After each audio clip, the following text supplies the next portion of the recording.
नमो सद्गुरु तुकया ज्ञान दीपा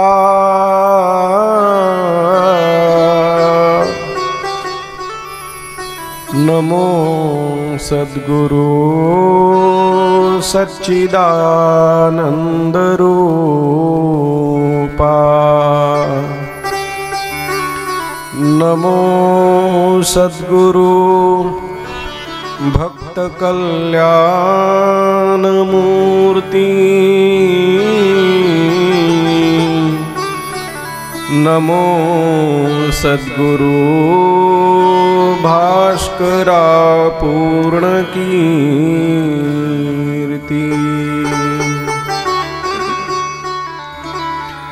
अधिष्ठान जेथी प्रतिष्ठान देखा तिथि जन्मला गुणातीत एका तयाचे नामी चुके जन्म व्यथा नमस्कार माझा श्री सद्गुरु एकनाथा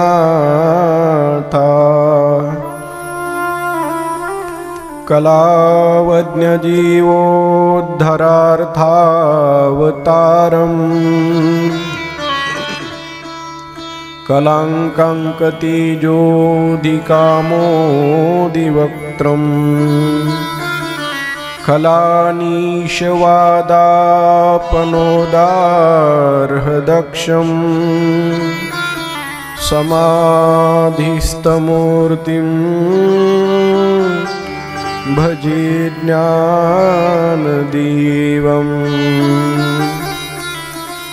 योऽन्तःप्रविश्य मम वाचमिमां प्रसुप्तां सञ्जीवयत्यखिलशक्तिधरस्वधाम्ना अन्यांश्च हस्तचरणश्रवणत्वगादीन् प्राणान्नमो भगवते पुरुषाय तुभ्यं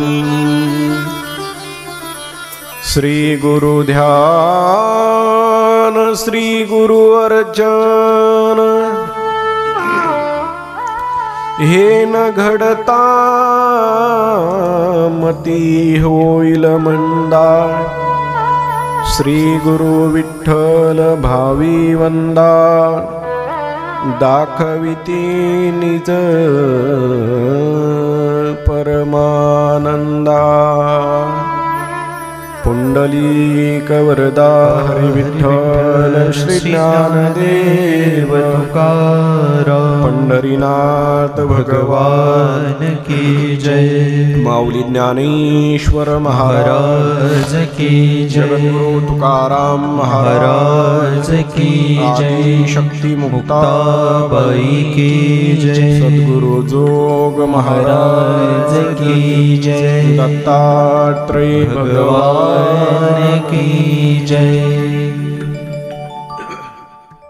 भगवंताच्या कृपा आशीर्वादानी साधू संत महात्म्यांच्या कृपा आशीर्वादानी दत्तात्रेय भगवंताच्या दरबारामध्ये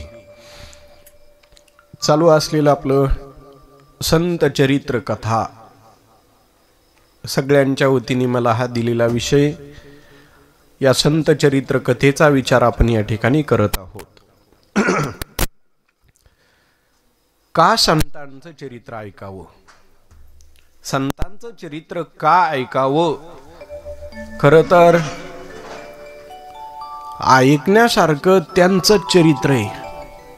संतांचं चरित्र का ऐकावं याचं उत्तर एवढंच आहे, ऐकण्यासारखं फक्त संतांचं चरित्र आहे आणि देवाचं चरित्र आहे। माणसाचं ऐकूही नाही आणि सांगूही नाही। संत जीवन हे पवित्र जीवन आहे। संत जीवन असं जीवन त्या ठिकाणी जगले संत महात्मे की त्यांचं चरित्र अजरामर झालं। संत महात्मे गेले तरी सुद्धा त्या ठिकाणी आज त्यांचं चरित्र गायलं जातं। आजही त्यांची कथा होती। संत महात्म्यांची कथा होती ना, आपली व्यथा होती. कथा चरित्र हे संत महात्म्यांचं त्या ठिकाणी होत असतं. म्हणून ऐका, संत महात्मे आजही त्या ठिकाणी हे कीर्ती रूपानं तुमच्या आमच्यात शेष आहे. आजही ज्ञानोबारायांचं नाव मला वाटतं 727 वर्ष झाली समाधी सोहळा या वर्षाचा. 727 वर्ष ज्ञानोबारायांना समाधी होऊन झाली. आजही तेवढीच पब्लिक आहे दर्शनाला. ज्ञानोबारायांच्या विषयी आजही तेवढाच कळवळा आहे लोकांना.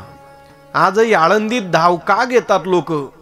आजही या यात्रेला पंढरपूरला सोडा, पण आळंदीला जशी गर्दी पंढरीला तशीच गर्दी ज्ञानोबारायांच्या सोहळ्याला होती. काय होतं, कोण कोण येतं सोहळ्याला, स्वतः देव येतात दर सोहळ्याला समाधी द्यायला माऊलींना. पुन्हा तिथं ऋषी मुनी देव गंधर्व सगळे आळंदीला येतात समाधी सोहळ्याच्या वेळेला. एवढंच नाही का, आळंदी क्षेत्र निवडलं आणि तिथं देव काही काही पक्षी बनून राहिले ज्ञानोबारायांच्या आळंदीमध्ये. कारण यात्रे अलंकापुरा येती ते आवडती विठ्ठला. जे अलंकापुरा येती ते देवाला आवडत असतात, असं ज्ञानोबारायांचा सोहळा आहे. संत महात्म्यांचं चरित्र आजही गायल्या जातं. आजही त्यांची कीर्ती मागे. एक वाक्य सांगतो, पूजनीय पोपट बाबा कासार खेडकर त्यांचे वाक्य, आवर्जून मी त्यांचं नाव घेईल, त्यांचे वाक्य ऐकलेली. ते सांगायचे, पाऊस जातो माग ओल राहते, पुन्हा पोटात अन्न जातं तर तोंडात ढेकर राहतो. पुन्हा महाराज सांगायचे, फूल सुकल्या जातं तर त्याचा सुगंध ब्रह्मांडात कुठेतरी राहतो. पुन्हा निवडणूक जाते माग वैर राहतं, लग्न जातं माग कर्ज राहतं, आणि संत जातात माग कीर्ती राहते. पोपट बाबांचे वाक्य यमक जुळवायचे ते. त्यांचे शब्दच असे काही. ते सांगायचे, गीतेवर शंका आणि हिवाळ्यात पंखा लावणे. बाबांचे वाक्य. खरंच त्यांचं कीर्तन, त्यांचं प्रवचन काही ऐकण्यासारखं होतं. आता खरं ते यमक आहे, पण कसे भारी. गीतेवर शंका, गाथ्यावर शंका आणि हिवाळ्यामध्ये पंखा. आता तुम्हाला जर कूलर लावून दिला म्हणतात, आज इथं परिस्थिती अशी झाली, आम्ही व्यासपीठावर बसतो, तुमचं समजलं, तुम्हाला अंगावर घेता येतं समजा, पण आम्हाला हे किती नाही म्हणलं तरी हा मोठेपणाचा त्रासच आहे ना. अंगावर काही घेताय ना, वरून टोपी घेताय. घेतलं तर तुमचं काही नाही, पण हे पाहणारे म्हणतील का काही वेडे झाले का काय, अशी परिस्थिती होऊ शकते. हिवाळ्यातली कथा आहे. गुडघे एकदम गार होतात, थंडे गार, म्हणून अंगावर घ्यावं लागलं. तुम्ही काही नाराज तर नाही ना? असो. बर, 10ला पावली होणार आहे. मला मान्य आहे तुमची तक्रार कालची. बरोबर, आपण 10ला सगळे त्या ठिकाणी असे पावल्या खेळा की असा टप टप टप टप घाम टपकला पाहिजे. असो. संत चरित्र का सांगावं मायबापांनो? संत महात्म्यांचं चरित्रच ऐकण्यासारखं आहे, गोड आहे. ज्ञानेश्वरीतली एक ओवी घेतो. ज्ञानोबाराय सांगतात, तेही प्राणा परवते आवडते मज निरुते, जे भक्त चरित्रा ते प्रशंसिती. 12वा अध्याय. म्हणून वानावे ऐकावे तेची सदा. ज्ञानोबाराय सांगतात, संतांचं चरित्र वानावे ऐकावे सदा. सदा शब्द आहे तिथं. तेची सदा, तेच वानावं. च बर का, च चकार फार मोकार राहतो. राऊत बाबा सांगायचे, चकार म्हणजे बाकीच्यांना बेकार करतो. तेच होते ते, तेच, हा तेच होते ते झोपणारे, तेच तेच म्हटलं की बाकीची जागी एकच निवडला जातो. चकार. च म्हटलं, ज्ञानोबाराय सांगतात, तेची सदा, तेची वानावे. संतांचं चरित्राचं वर्णन करावं, तेच ऐकावं का देवाला आवडतं म्हणून. मी बोललो देवाला बाकी काही त्याची पूजा आवडत असेल असे काही प्रमाण नाही. पहा, मी अजून धाडस करून सांगतो, देवाला त्याची पूजा केलेली आहे आवडत असेल असे काही प्रमाण नाही, पण असे हजारो प्रमाण आहे. त्यांच्या भक्ताची पूजा केली तर देव लवकर प्रसन्न होतो. देवाला लवकर प्रसन्न करण्याचं साधन म्हणजे भक्तांचं चरित्र. भगवान परमात्मा आपल्यावर कृपा करावी, देवाची कृपा आपल्यावर व्हावी, याकरता आपण संत चरित्र कथा या ठिकाणी श्रवण करत आहात. थोडी प्रस्तावना झाली, का संत चरित्र ऐकावं? देवाला आपल्यावर देवाची कृपा व्हावी याकरता ही संत चरित्र आपण या ठिकाणी बघतोय. पण काहू महाराज, आम्ही परमार्थाची साधना करतोय. परमार्थ हा बंद पडता कामा नये. माणसानं चालत राहाव, गाव येत नाही तोपर्यंत चालत राहाव, संत भेटत नाही तोपर्यंत परमार्थ करत राहाव, पोट भरत नाही तोपर्यंत जेवत राहाव, अशी काही शंका आहे. पुन्हा असं चालू ठेवा माणसानं. काही चालत राहा, गाव आलं तर थांबा, जोपर्यंत मुक्काम येत नाही तोपर्यंत चालत राहा. तसं परमार्थ करत राहा. परमार्थ किती करावा, मुक्कामाला पोहोचणार नाही माणूस तोपर्यंत त्या ठिकाणी परमार्थ करावा. किती परमार्थ केला संत महात्म्यांनी. खरं तर अजून एक या चरित्रातून घेता येतं. पहा, संत महात्मे परमार्थ करत असताना त्यांना जेवढा त्रास झाला तेवढा त्रास आपल्याला झालाच नाही. एवढा त्रास झाला की गावाच्या बाहेर काढून द्यावं लोकांनी. माऊलींना, ज्ञानोबारायांना गावाच्या बाहेर. एवढंच नाही, माऊली जर रस्त्यानं चालले तर लोक तो रस्ता झाडून घेत होती. लोक डायरेक्ट म्हणायचे, पोरं चालले संन्याशाचे, जाऊ नका त्या रस्त्यानं कोणी. रस्ता झाडून घ्यायचे लोक. इंद्रायणीच्या डोहावर जर माऊली आंघोळीला गेले लोक त्या घाटावर जातच नव्हती. संन्याशाच्या पोरांनी आंघोळ केलेली, अरे जाऊ नका तिथं, अशी परिस्थिती होती. किती त्रास सहन केला माऊलींनी. एवढंच नाही, गावात जर मधुकरी मागायला आले तर कोणी चिखलाचा गोळा मारत होती, कोणी काही बोलत होती तर कोणी काही बोलत होती. पीठ घेतलं आपल्या जोळीत तर त्यात माती टाकून देत होते. एवढा त्रास सहन केला संत महात्म्यांनी. ज्ञानोबारायांनी एवढा त्रास सहन केला. वेळेवर जेवण मिळत नव्हतं. चरित्रात असंही लिहिलेलं आहे. मग हे 4 भावंड काय करत, कुठेतरी शेतात गेल्यानंतर त्या बिलातीच्या शेंगा वगैरे उपटून जमिनीत ज्या खुडून शेंगा राहिल्या ना तर त्या कुरून पाहून खायची. आईबाप गेल्यानंतर माऊली. असं जीवन होतं माऊलींचं.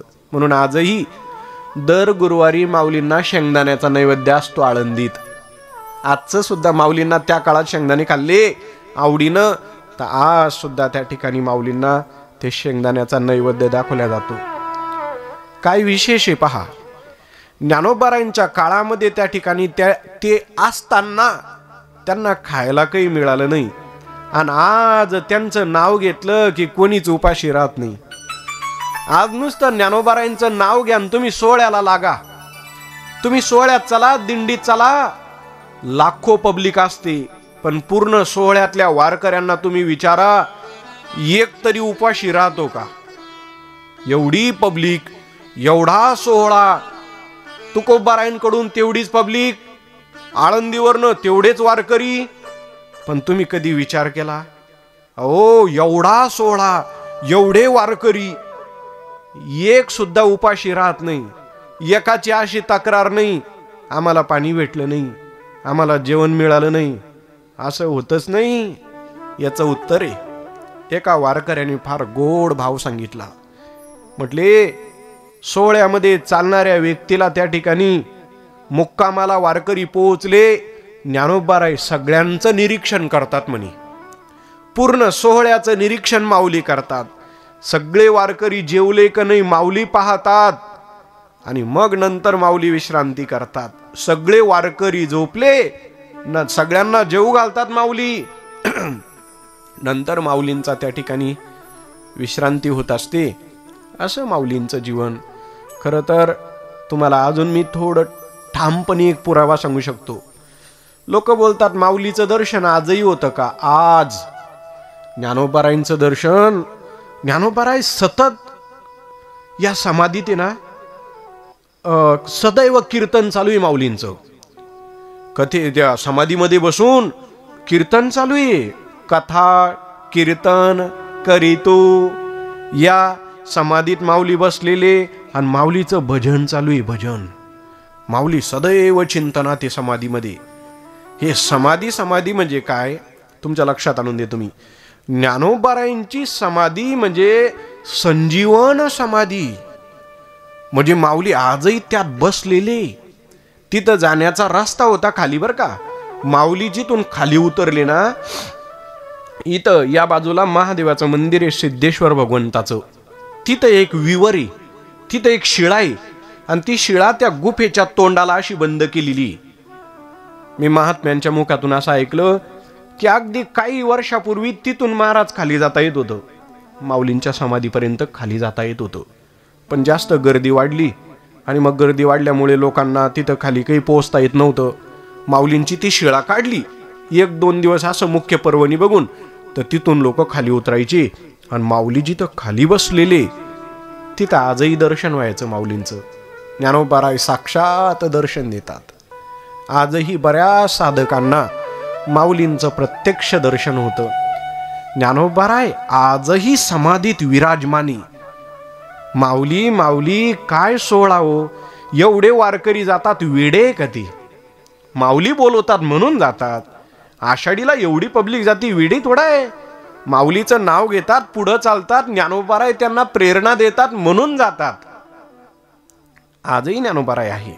आजही ज्ञानोबारायांचं दर्शन होतं. उदाहरण म्हणून सांगतो. गुलाबराव महाराजांचं चरित्र असंच होऊन गेलं. ज्ञानोबारायांनी समाधी घेतल्याच्या नंतर नामदेव महाराजांना पुन्हा दर्शन देण्याकरता यावं लागलं होतं. कारण नामदेव महाराज खूपच रडले. पहा, जेव्हा माऊलींनी समाधी घेतली बरोबर राहिले होते, बरोबर तीर्थयात्रा केली होती, बरोबर बद्रीनाथ केदारनाथ या भारताचे सगळे तीर्थ नामदेव महाराजांनी माऊलींच्या बरोबर तीर्थयात्रा केलेली होती. जीव मिळलेला प्रेमाचं नातं. आणि मग माऊलींनी समाधी घेतली आणि 15 दिवस झाले वर. नामदेव महाराजांचं रडणंच थांबत नव्हतं. रडता रडता रडता देवानं समजावं, नामदेवा अरे बाबा माऊली सर्वत्र आहे. माऊलीचं दर्शन सगळ्यांना होतं. माऊली काही गेलेले थोडे. माऊलींनी संजीवन समाधी घेतलेली आहे. नामदेवा का रडतो बाबा. नाही म्हणे देवा, एकदा मला परत माऊलीचं दर्शन करायचंय. मला माऊली वाचून करमतच नाही म्हणे. रडाव नामदेव महाराजांनी. नुसतं 15 दिवस निघून गेले. रडण्यात नामदेव महाराजांचे 15 दिवस गेले. तर बोलता बोलता ते काही राहतच नव्हते. देवा मी जिवंत राहावा असं जर तुम्हाला वाटत असेल तर मला फक्त एकदा आता शेवटचं दर्शन माऊलींचं करून द्या. नाविलाज झाला देवाचा सुद्धा. भगवंताला विनवणी करावी लागली. ज्ञानोबारायांना सांगावं लागलं, माऊली नामदेव काही थांबतच नाही म्हणे, अजून एकदा दर्शन द्या. तर तेच माऊली समाधीतून नामदेव महाराजांकरता पुन्हा बाहेर आले आणि नामदेव महाराजांना भेट दिलेली माऊलींनी. अजून गुलाबराव महाराज हे तर अलीकडचे संत आहे. गुलाबराव महाराज हे अलीकडचे संत. गुलाबराव महाराजांनाही माऊलीचं दर्शन झालं. तुम्हाला माहिती आहे असं म्हणून सांगतो. आपल्या घरात जो आपण माऊलीचा फोटो आहे का नाही, इथं पुढं जो ज्ञानोबारायांचा फोटो लावलेला आहे, हा फोटो कोणी काढलेला आहे माहिती आहे का तुम्हाला? गुलाबराव महाराजांनी. म्हणजे झालं असं, ते स्वतःला ज्ञानेश कन्या म्हणायचे नाही का महाराज. ज्ञानेश कन्या ते म्हणायचे मी ज्ञानोबारायांची मुलगी, मी कन्या आहे, ज्ञानोबारायांची कन्या आहे. तर चरित्रात असं लिहिलेले, गुलाबराव महाराज साडी घालत होते पुरुष, पण मी माऊलीची मुलगी म्हणे, ज्ञानोबारायांची मी कन्या आहे म्हणून गुलाबराव महाराज साडी घालत होते, हातात बांगडी कुंकू लावत होते, मी ज्ञानोबारायांची मुलगी म्हणून राहत होते. असं जीवन जगले गुलाबराव महाराज. माऊलीचंच ध्यान करावं, ज्ञानोबारायांच्याच नामाचा जप करावा गुलाबराव महाराजांनी. एक दिवस ती अवस्था झाली त्यांना, त्या ठिकाणी एवढी साधना दृढ झाली, माऊलीचं भजन करता करता करता माऊली माऊली माऊली करत करत करत मांडी मारलेली ध्यान करत होते. ध्यान करता करताच ज्ञानोबारायांची मूर्ती हृदयात उभी राहिली. माऊली फेटा घालून ती मूर्ती आपल्या हृदयात उभी राहिली. पहा, मांडी मारलेली ज्ञानोबारायांनी, पितांबर घेतलेला, उपरणं घेतलेलं, गंध लावलेला, ते बरोबर मूर्ती, फेट्याची मूर्ती फेटा घालून ज्ञानोबाराय पाहिलं. गुलाबराव महाराजांना दर्शन झालं. आणि असं झालं, गुलाबराव महाराजांना जसं जसं माऊलीचं दर्शन झालं तसं तसं त्यांनी फोटो काढला. गुलाबराव महाराजांनी असं ध्यान करून हृदयात जे माऊली उभे, जे बसलेले माऊली हृदयात, तसं फोटो काढला बरोबर गुलाबराव महाराजांनी. आणि गुलाबराव महाराजांनी माऊलीचा फोटो काढला म्हणून आज आपल्याला हा फोटो भेटला. हे गुलाबराव महाराजांचे उपकार आहे आपल्यावर. त्यांना माऊलींचं दर्शन झालेलं आहे. चला, आईसाहेब मुक्ताबाई मुक्ताईनगरला. मुक्ताबाईंनी गुप्त झाल्याच्या नंतर एक गुरडोर चारणारा व्यक्ती होता. पूजनी आमच्या बापूंनी त्यांचं नावही मला सांगितलं होतं, मला स्मरण होत नाही वेळेवर. तर मुक्ताबाई त्या ठिकाणी ना पहिले झाडीत पडलेल्या होत्या मूर्ती रूपानं. तिथं त्या ठिकाणी आईसाहेब मुक्ताबाई मूर्तीच्या रूपानं एक गुराखी गुरडोर चारणारा, तिथं दुपारची वेळ गुरडोर निवांत बसलेले. मुक्ताबाई स्वप्नात गेल्या, हे बाळा, मी या झाडीत पडलेले, मला बाहेर तरी काढ. मुक्ताबाई स्वप्नात गेल्या, मला बाहेर तरी काढ. आणि पाहिलं, आईसाहेब मुक्ताबाई आपल्या स्वप्नात आल्या. आणि जाऊन पाहिलं, त्या ठिकाणी काही जणांना सांगितलं, का हो म्हणे, मला असं असं होतं, माझ्या स्वप्नात मुक्ताबाईच येते आणि मला सांगते की मी या झाडीत आहे, मला त्या ठिकाणी बसवा, माझी स्थापना करा. जुना काळ, आता मंदिर झालं. पहिले घनदाट जंगल होतं तिथं.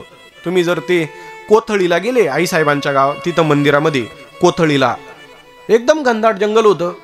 तिथं गुरडोरं चारण्याकरता तो मुलगा जायचा. मला नावही बापूंनी सांगितलं होतं. स्वप्नात जायच्या. मग त्यांनी काही मंडळींना बरोबर घेतलं. चला तरी आपण पाहू, कुठं आहे मुक्ताबाई, कोणत्या ठिकाणी सांगते तुला.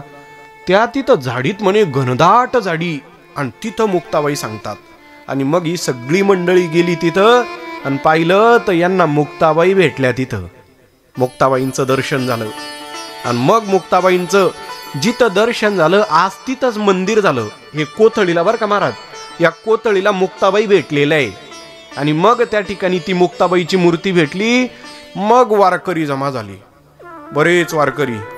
आपल्या सोयगावची एक गोविंद महाराज, एक विरक्त संत होऊन गेले सोयगावला. तर त्या गोविंद बाबांना मुक्ताबाईंचं प्रत्यक्ष दर्शन झालेलं आहे. मुक्ताबाईचं सुद्धा, मुक्ताबाई गुप्त झाल्याच्या नंतर प्रत्यक्ष आई साहेबांनी दर्शन दिलेले 2 महात्मे. पुन्हा जसं ज्ञानोबारायांचं दर्शन झालं का नाही, तसं आई साहेबांचं सुद्धा बऱ्याच वारकऱ्यांना त्या ठिकाणी दर्शन झालेले. आईसाहेबांच्या दर्शनाला गेलं पाहिजे बरं. आई येत्या, योग माया आदिशक्ती मुक्ताबाई आहे. मुक्ताबाईंची सुद्धा वारी आहे. आईसाहेबांचं सुद्धा दर्शन झालं बऱ्याच वारकऱ्यांना. मग तिथं ते मंदिर बांधलं आणि आज मूर्तीची त्या ठिकाणी स्थापना झाली. ती मुक्ताबाई मात्र एक गुरडोरं गाईची सेवा करणारा व्यक्ती बाळ, त्याला त्या ठिकाणी ते मुक्ताबाई भेटलेले, असं चरित्र आहे. माझा मुद्दा आहे आजच्या प्रस्तावनेचा, संतांचं चरित्र म्हणजे अलौकिक आहे, ऐकावंच वाटतं. आईसाहेबांचं चरित्र, माऊलीचं चरित्र, तुकोबारायांचं चरित्र, भक्त चरित्र, हे त्या ठिकाणी अलौकिक चरित्र आहे. म्हणून पुन्हा पुन्हा या भक्तांचं चरित्र आपल्याला ऐकायला मिळावं. पुन्हा पुन्हा त्या ठिकाणी माझ्याही वाणीतून ज्ञानोबाराय, तुकोबाराय हे बोलून घेतात. सर्व श्रोत्या मायबापांची त्या ठिकाणी हे उपकार आहे. म्हणून अनेक भक्तांचं चरित्र आपण या ठिकाणी पाहत आहोत. तो भगवान परमात्मा भक्ताचा भाव पाहतो आणि भक्तांच्या घरामध्ये येऊन भक्त जे काम करतात ते काम देव करतो. बर महाराज, कोणत्या भक्ताच्या घरी देवाने कामं केली तर आपण आतापर्यंत 12 भक्त झाले. 13वे भक्त अर्जुन, आणि अर्जुनांच्या रथावर भगवान परमात्मा सारथी झाली. अन रथ चालवण्याचं काम परमात्मा करतात. तुकोबाराय पुरावा देतात. अर्जुनाचे रथी होय हा सारथी.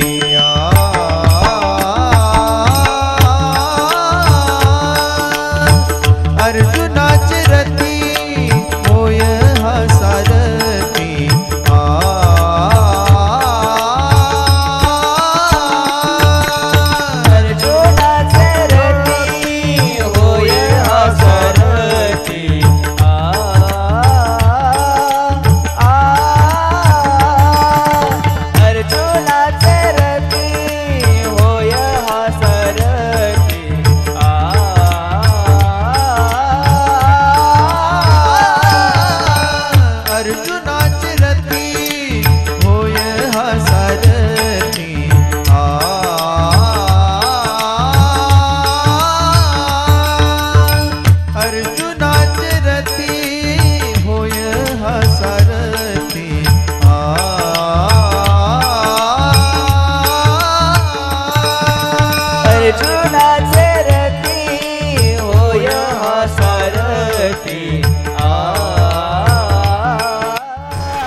तुकोबाराय सांगतात, भगवान परमात्मा भक्ताचे कसे कसे काम करू लागतो याकरता 13वी भक्त चालू आहे आपली. अर्जुनाचे रती होय हा सारथी. हा परमात्मा सारथी, अर्जुनाचे रती होय असा अन्वय या चरणाचा. भगवान परमात्मा अर्जुनाच्या रथाचे सारथी झाले. सारथी झाला अर्जुनाचा. असे भरपूर प्रमाणे गाथ्यामध्ये. कोण अर्जुन महाराज? या अर्जुनांचं चरित्र आपण त्यांच्या काही पिढ्या पाहिल्या मागच्या, त्यांचा वंश पाहिला आणि मग नंतर अर्जुनांचा जन्म पाहिला आपण. अर्जुनाचा जन्म कोणाच्या अंशापासून अर्जुनाचा त्या ठिकाणी जन्म झाला, माग काल आपण ती कथा बघून आलो. अर्जुनाचं बालपण झालं होतं, अगदी त्या ठिकाणी अध्ययन झालं होतं. स्वर्गात जाऊन अभ्यास केला इंद्राकडे. अर्जुनाने वर जाऊन अभ्यास केलेला आहे आणि तिथं उर्वशीचा शाप लागला. 1 वर्ष नपुसक बनून राहावं लागल मान्य केलं अर्जुनाने. आणि 1 वर्ष अर्जुन नपुसक बनून एका राजाच्या नगरीत राहिली.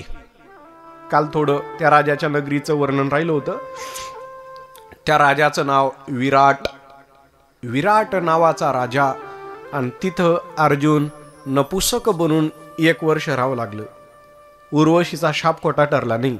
तिथं त्या ठिकाणी साडी घालून तिथं नृत्य काम शिकवण्याचं जबाबदारी अर्जुनाकडे होती. आणि तिथलं नाव आहे विराट राजाच्या नगरीचं. अर्जुनाचं तिथलं नाव पडलं बृहन्नडा. अर्जुनाचं नाव बृहन्नडा. अर्जुनाला त्या ठिकाणी ते कामं करावे, तिथं ते कामं केली. अर्जुनाचं तिथं एक प्रसंग घडला पुन्हा. त्या नगरीत राहत असताना राहता नेमकं काल अर्जुनांचं 11 वाजल्यामुळे अर्जुन आता स्वर्गातून आले ना, आराम केला होता त्यांनी. 11 वाजून गेले होते आणि पाय लागले होते अर्जुनांची. चला क्या बात आहे. आणि मग नंतर 11 वाजल्यामुळे मग ती विराट नगरीचं कुठं चिंतन झालं पुढे. विराट नगरीमध्ये अर्जुन साडी घालून राहत गुप्त रूपानं. 5ही पांडव होते बरं का तिथं. कोणाकडं काय काम. भीमदादांकडे तिथं हे सांभाळायचं, स्वयंपाक काम ते सांभाळायचे. ते सगळ्यांकडे त्या ठिकाणी ते काम वाटून दिलेले होते. कोणी घोड्याची सेवा करायला, कोणी कोणतं काम करायला, नियोजनच होतं सगळ्यांचं वाटून दिलेलं. तिथं अर्जुन राहिले साडी घालून, सगळं त्या ठिकाणी स्त्रीसारखंच त्यांच्यात राहावं. असं करता करता करता करता तिथं अर्जुनाचं एक चरित्र आलं पुढे.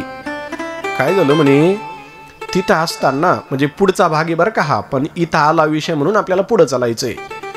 जेव्हा त्या ठिकाणी पांडव अज्ञातवास, 12 वर्ष वनवास आणि 1 वर्ष अज्ञातवास होता का नाही, तर हे लपून राहिले होते विराट राजाच्या नगरीत. म्हणजे तो करार असा होता, चरित्र पुढे येणार आहे, करार असा केलेला होता या कौरवांनी, पांडवांनो तुम्ही 12 वर्ष अरण्यात राहायचं आणि 1 वर्ष गुप्त रूपात राहायचं. आणि 1 वर्ष गुप्त रूपानं राहत असताना जर ओळखल्या गेले बरं का गुप्त रूपात, ते पण सापडले जर आम्हाला, तर तिथून पुढं पुन्हा 12 वर्षाचा वनवास. असा करारच केलेला होता यांनी. आणि मग पांडव कुठं लपाव, तर तिथं लपून राहिले होते विराट राजाच्या नगरीमध्ये. संपली 12 वर्ष संपून 13वं वर्ष संपलं. आणि नेमकं त्या ठिकाणी यांनी पाहिलं खूप कौरवांनी. दुर्योधन सांगत होता, पहा पांडवांना, हे वनातच राहिलेले बरे, हे त्याच लायकीचे, हे नगरीत ठेवायचे लायकीचे नाही पांडव. दुर्योधन, दुशासन सगळ्यांना सांगत होता, पहा पहा त्यांना पहा. पण मग काही केलं तरी पांडव सापडत नव्हते. या अर्जुनाच्या जवळून जायचे पण ओळखू येत नव्हती. आता अर्जुन महाराजांनी साडी घातली, काय ओळखताल त्यांना? अशा रूपात अर्जुन, काय ओळखणारे अर्जुनाला? मग एक दिवस दुर्योधन भीष्माचार्यांकडे गेला, द्रोणाचार्यांकडे गेला. पितामह, गुरु महाराज, तुम्हाला माहिती आहे पांडव कुठं लपलेले, पण तुम्ही सांगत नाही, सांगा पांडव कुठे. तर तेवढ्यात गुरु महाराजांनी सांगितलं होतं, दुर्योधना, पांडव कुठं आहे हे मी सांगू शकत नाही, पण पांडव जिथं आहे मी तिथलं वातावरण सांगू शकतो. वाक्य परत ऐका बरं का. पांडव कुठं लपलेले हे मी सांगू शकत नाही, पण पांडव जिथं असल मी तिथलं वातावरण सांगतो कसं असल. कारण पांडव सज्जने, सज्जन जिथं राहतात तिथलं वातावरण कसं असतं हे महाभारतात सांगितलं. म्हटले कुठं असतील ते? एक, जिथं जमीन हिरवीगार पिकलेले, त्या ठिकाणी फळं वगैरे, गवत वगैरे हिरवागार, ज्या जमिनीच्या ठिकाणी ना तिथं पांडव राहत असल. जिथं जमीन चांगली पिकते ना तिथं पांडव सज्जन राहत असेल. बर, अजून तिथं गाई भरपूर असल, तिथं पांडव राहत असल. 2, नंबर 3, जिथं पांडव असल ना तिथले लोक एका विचारानं राहत असल, कारण ते सज्जने, त्या घरात वाद होत नसल, त्या नगरीत वाद होत नसल, आणि असं जिथं ठिकाणी तिथं पांडव राहतात, अशा काही खानाखुणा सांगून दिल्या. मग नंतर आता मी थोडं गाथ्यातलं प्रमाण घेतो. एक तुकोबाराय बोलले, जिथं हरीचे दास राहतात तिथं पुण्य पिकतं, पापाचा नाश होतो. जेथे वैष्णवांचा वास, धन्य भूमी पावन देश, धन्य भूमी पुण्य देश, धन्य भूमी पुण्य देश. जेथे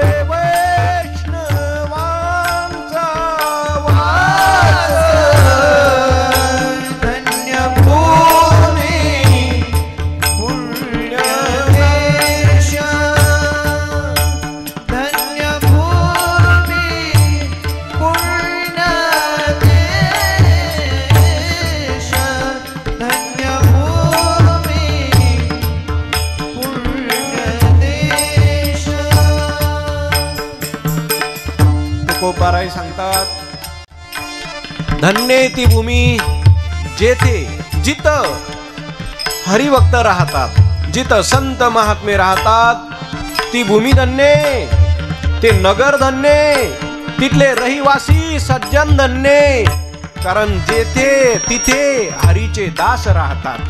अजून प्रमाणे एक गाथ्यामध्ये तुकोबाराय बोलले, जेथे वसती हरीचे दास पुण्य पिके पापा नाश.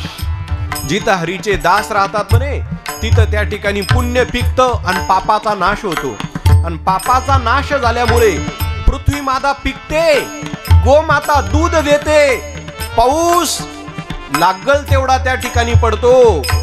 म्हणून तुकोबारायांनाही बोलावं लागलं, जिथं वैष्णव राहतात धन्य आहे ती भूमी. जेथे वैष्णवांचा वास, धन्य भूमी पुण्य देश. धन्य भूमी पुण्य देश. धन्य भूमी पुण्य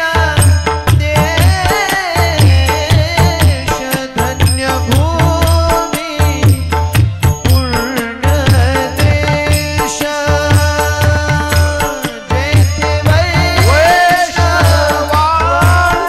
वैष्णवांचा वास, धन्य भूमी पुण्य देश. धन्य भूमी पुण्य देश. धन्य भूमी पुण्य देश. जेथे वैष्णवांचा वास, धन्य भूमी, धन्य आहे ती भूमी. भाग्यवान जिथं संत महात्मे वास्तव्याला असतात. पांडव सज्जने, पांडव भक्तय बाबांनो, जिथं पांडव आहे तिथलं प्रसन्न वातावरण असल. निघाले कौरव सगळे. कुठे प्रसन्न वातावरण, कुठं जमीन पिकते, गाई कुठे जास्त, गाई सगळ्यात जास्त गाई कुठे. काय गायी होत्या आपल्या भारतात पहिले. काय महाराष्ट्रामध्ये एक एक शेतकऱ्याकडे पहिले गोधन असायचं. गोधन म्हणतात त्याला, गावरान गाय. एवढ्या गायी होत्या. मी आवर्जून सांगेल, आजही उत्तर भारतामध्ये अनेक ठिकाणी गोशाळा आहे. बरसाना पूज्य रमेश बाबा यांची गोशाळा आहे. रमेश बाबांकडे त्यांच्या गोशाळेमध्ये, त्यांच्या ज्या गोशाळा आहे, बाबांकडे 80,000 गायी आज. बाबांकडे, रमेश बाबांकडे आज या कलियुगात सध्याच्या स्थितीला 80,000 गोमाता आहे. पुढे चला. पथमेडा संस्थान, पथमेडा पूज्य राजेंद्रदासजी महाराज गोशाळा आहे त्यांची, हैदराबादच्या पुढे थोडं. पथमेडा, तर या पथमेड्याला राजेंद्रदासजी महाराजांची गोशाळा सांभाळणारे काही सेवक आहे. त्यांच्याकडे किती गायी, तर आज त्यांच्याकडे 2 लाख गायी आहे. 2 लाख एवढ्या गायी आहे. याला गोधन म्हणतात, गोधन. मी तिथला एक घडलेला प्रसंग सांगतो. मला तिथून एक प्रसाद म्हणून आलेला आहे गोशाळेहून. आणि प्रसाद काय आला मला, मी खरं सांगतो बरं का. तिथला मला प्रसाद आला गोशाळेतून. महाराज माझ्याकरता प्रसाद आला तिथला एक ग्रंथ. आपल्याला काय पाहिजे दुसरं अभ्यासाला, एक ग्रंथ आणि एक त्या ठिकाणी अशी रामनामासारखी एक राधे राधेचं उपरणं आलेले माझ्याकरता गोशाळेहून. अध्ययन करत होतो थोडं, तर तिथलं चरित्र असं आहे, तिथं गोसेवा करण्याकरता एक साधक राहतात. दत्त शरणानंदजी महाराज त्यांचं नाव. हे ऐकण्यासारखं आहे.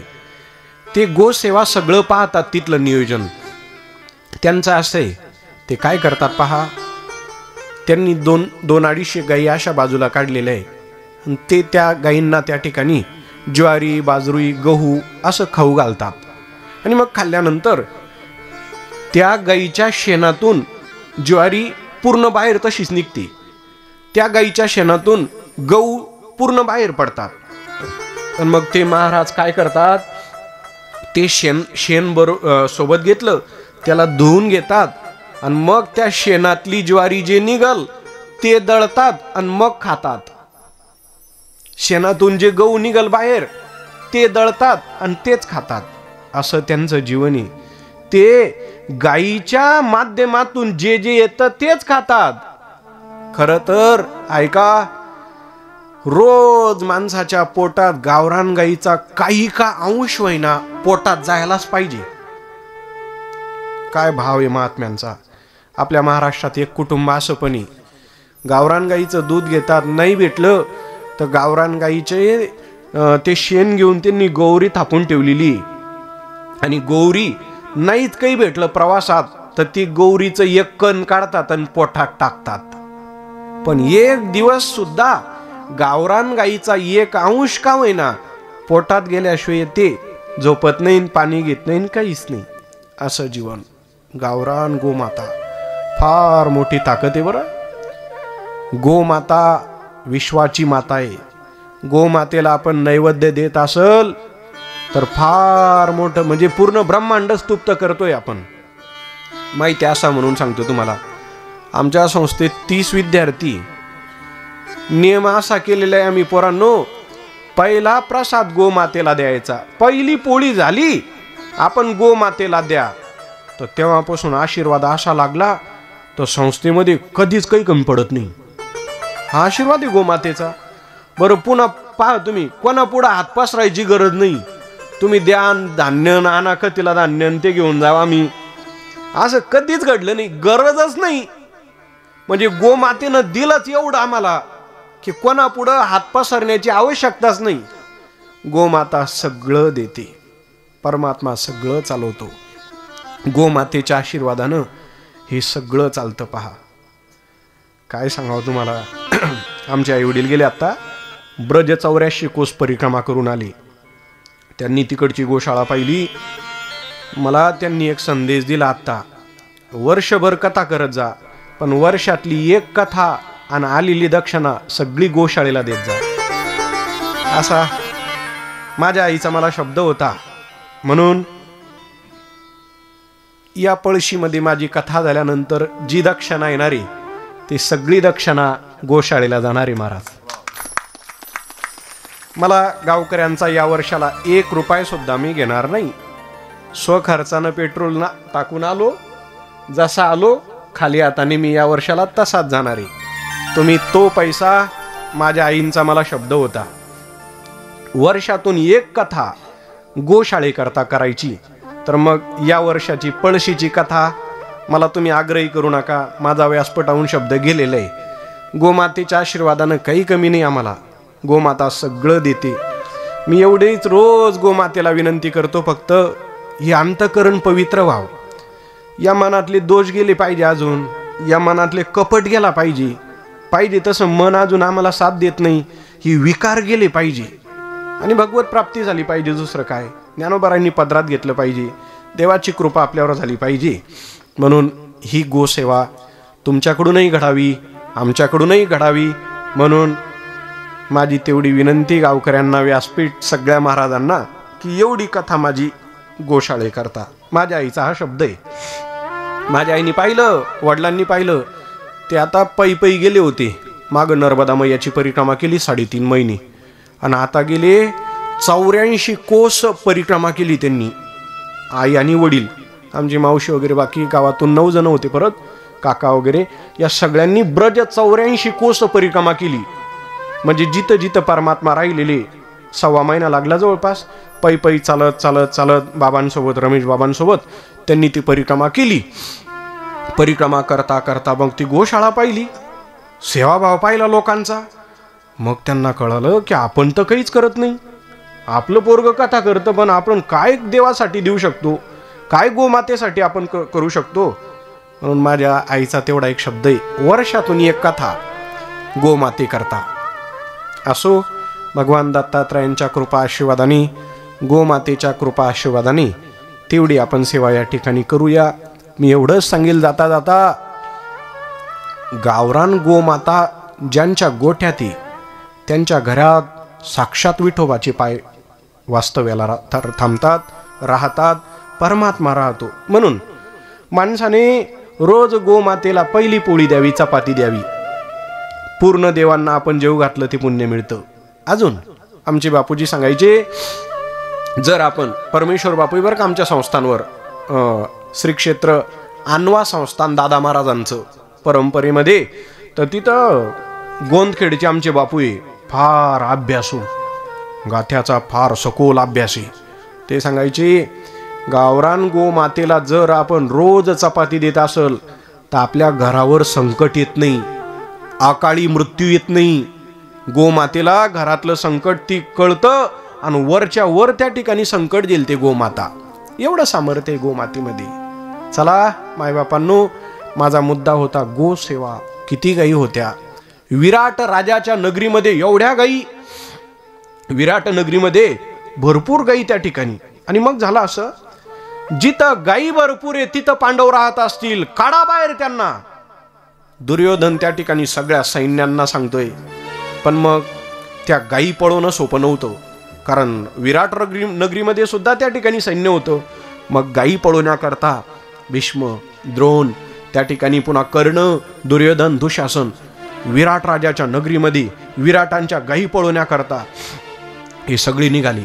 आणि पाहता पाहता गोशाळेतल्या सगळ्या गायी यांनी हलवल्या. तिथून निघाले हस्तिनापुराकडे गायी घेऊन. तेवढ्यात विराट राजाचा मुलगा तिथं, त्याला कळालं, मला वाटतं त्याचं नाव उत्तर्क काहीतरी आलेलं आहे पहा. विराट राजाचा मुलगा, त्याला कळालं की या कौरव सैन्यांनी आपल्या गायी पळवल्या, गायी घेऊन चालली. तो मुलगा कसा म्हणतो, काय करू, मी गेलो असतो स्वतः आणि या गायी सोडून आणल्या असत्या सगळ्या, पण करू काय, मला रथ चालवण्याकरता सारथी कोणी नाही. कोणी असतं रथ चालवण्याकरता, जर कोणी असतं तर मी गेलो असतो आणि या ठिकाणी गायी परत आणल्या असत्या सगळ्या, पण करू काय, चालवणारा ड्रायव्हर कोणी नाही ना. असं बोलणं त्याचं चालूच होतं. तर तेवढ्यात तिथं साडी घालून ब्रिहन्नडाच्या रूपात अर्जुन होता ना. अर्जुन बोलला, का रे काय अडचणी? म्हणे काहीच नाही, रथ चालवायला कोणी नाही, मी चालवते ना म्हणे. अर्जुन, मी चालवते. मुलगा लागला असायला, हे नाचकाम शिकवणार आणि हे काय रथ चालवल म्हणे, ते सोपं नाही, आणि ज्यांच्या बरोबर युद्ध करायचंय ते सुद्धा सोपे नाही पुढची. अरे चाल बाबा, चल मी बरोबर येते, असं म्हणून अर्जुनाने त्या रथ काढणार. नाविलाजानं त्या ठिकाणी विराटाचा मुलगा रथात बसला. निघाला रथ अर्जुनांचा. पाहता पाहता पुढं सैन्य पाहिलं, समुद्रासारखं सैन्य उभं होतं कौरवांचं. द्रोणाचार्य, भीष्माचार्य, कृपाचार्य यांना पाहिलं. या विराटांच्या मुलानं पाहिलं आणि त्यांनी सांगितलं, गायी पुन्हा घेता येतील विकत, पण मी जर मेलोन गेलो तर, कारण यांच्या बरोबर युद्ध करणं का सोपं आहे का, मरावं लागेल म्हणे मला, रथ माग घे. आता तो रथ चालवणारा अर्जुन होता. त्यांनी सांगितलं, मी रथ माग घेणार नाही. अरे बाबा रथ माग घे. म्हणे घेणार नाही. अरे बाबा, गायी गेल्या परत घेता येईल, पण एकदा जीव गेला तर परत घेता येणार नाही, रथ माग घे. त्याने अर्जुनांनी सांगितलं, म्हणे का रे, मेला तर युद्धात मरणारी, जो युद्धात मरतो तो अमर होतो, आणि मग त्या ठिकाणी युद्धात मरण येत असल तर अशी पर्वणी तुला कुठं येणार आहे परत. त्याने सांगितलं, मी मेलो तर अडचण काही नाही, लेकिन घर में बाल बच्चे है, उनका क्या होगा, घर में तो बीवी है, उसका क्या होगा, मला परत घेऊन चाल म्हणे, काय गायी गेल्या तर जाऊ दे. पण अर्जुन होता तो, अर्जुनानं काही रथ मागं घेतलाच नाही. त्या मुलाला असं वाटलं हा काही ऐकत नाही. त्यानं टाकली वरूनच उडी खाली, रथातून उडी मारली खाली, चालला पळत चालला. तर अर्जुन त्याच्या पाठीमागं, तो पुढं, दोघांची चोटपट चालली. पळता पळता पळता अर्जुनानं त्याला उचललं, खांद्यावर टाकलं आणि पुन्हा रथात फेकलं वरून. सांगितलं मुलाला, मला ओळखलं नाही वाटतं अजून, कोण तू? मी अर्जुन आहे, अर्जुन.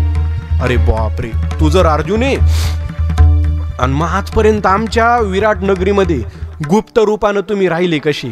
अरे 1 वर्षाचा अज्ञातवास होता तो. झालं, दिवस संपले आमचे, 13 वर्ष संपले. मी अर्जुन आहे, चिंता करू नको बाबा. अरे हे कौरव, या गायी आणण्याकरता तुला त्या ठिकाणी एवढी भीती वाटते? तू एक काम कर, फक्त निमित्त म्हणून बस रथात, निमित्त म्हणून रथात बस, बाकी मी सगळं पाहून घेतो. अर्जुन गेला, जाऊन त्या ठिकाणी एका झाडावर आपले शस्त्रास्त्र ठेवलेले होते, गांडीव धनुष्य आणलं, एकच बाण सोडला रथातून. सगळ्या कौरवांना कळालं की हा बाण अर्जुनाचा आहे. धक्का बसला, हा बाण अर्जुनाचाच आहे. दुर्योधन बोलला, मग तो ओळखला अर्जुनाला. पण 13 वर्ष पूर्ण झाले होते. 12 वर्ष वनवास आणि 1 वर्ष अज्ञातवास, 13 वर्ष पूर्ण झालेली. आणि मग त्या ठिकाणी अर्जुनाने जे युद्ध केलं, या कौरव सैन्यांबरोबर तिथं विराट राजांच्या नगरीतून येऊन एकट्या अर्जुनाने द्रोणाचार्यांना हरवलं, भीष्मांना हरवलं, कृपाचार्य, कर्ण, दुर्योधन, दुशासन सगळ्यांना त्या ठिकाणी जागेवर उभं केलं होतं. सगळ्यांना, सगळे बेशुद्ध अवस्थेत होते. आणि मग गायी आणल्या, परत विराटांच्या नगरीमध्ये त्या ठिकाणी आणून सोडल्या. असं अर्जुनांचं 1 वर्षाचा कालावधी गेला. बृहन्नडा बनून विराट राजांच्या नगरीमध्ये अर्जुन त्या ठिकाणी राहिले. वर्षभराचा कालावधी तो संपला. मग नंतर आता पुढचं जीवनचरित्र अर्जुनांचं, आपण फक्त अर्जुनांचं चरित्र पाहतोय. बाकीचे भाऊ त्यांचंही चरित्र आहेच आहे, पण गाथ्यात अर्जुनाचे रथी आलेले, म्हणून अर्जुनांचं चरित्र आपल्याला बघायचंय. अजून अर्जुनांच्या जीवनामध्ये अनंत कथा आल्या. आता मला असं वाटतं, एकदा त्यांचा विवाह कसा झाला सुभद्रेसोबत, एक ज्ञानेश्वरीतली ओवी घेतो आणि कसं लग्न लागलं ती कथा सांगून मग आपण पुढे चालू. पहिली ओवी गातो. ज्ञानोबाराय सांगतात, सुभद्रा कशी भेटली अर्जुनाला, ओवी ऐका. तुवा संन्यासी होवोनी जनी, चोरोनी नेली माझी भगिनी, तरी विकल्पून उपजे मनी, मी तू दोन्ही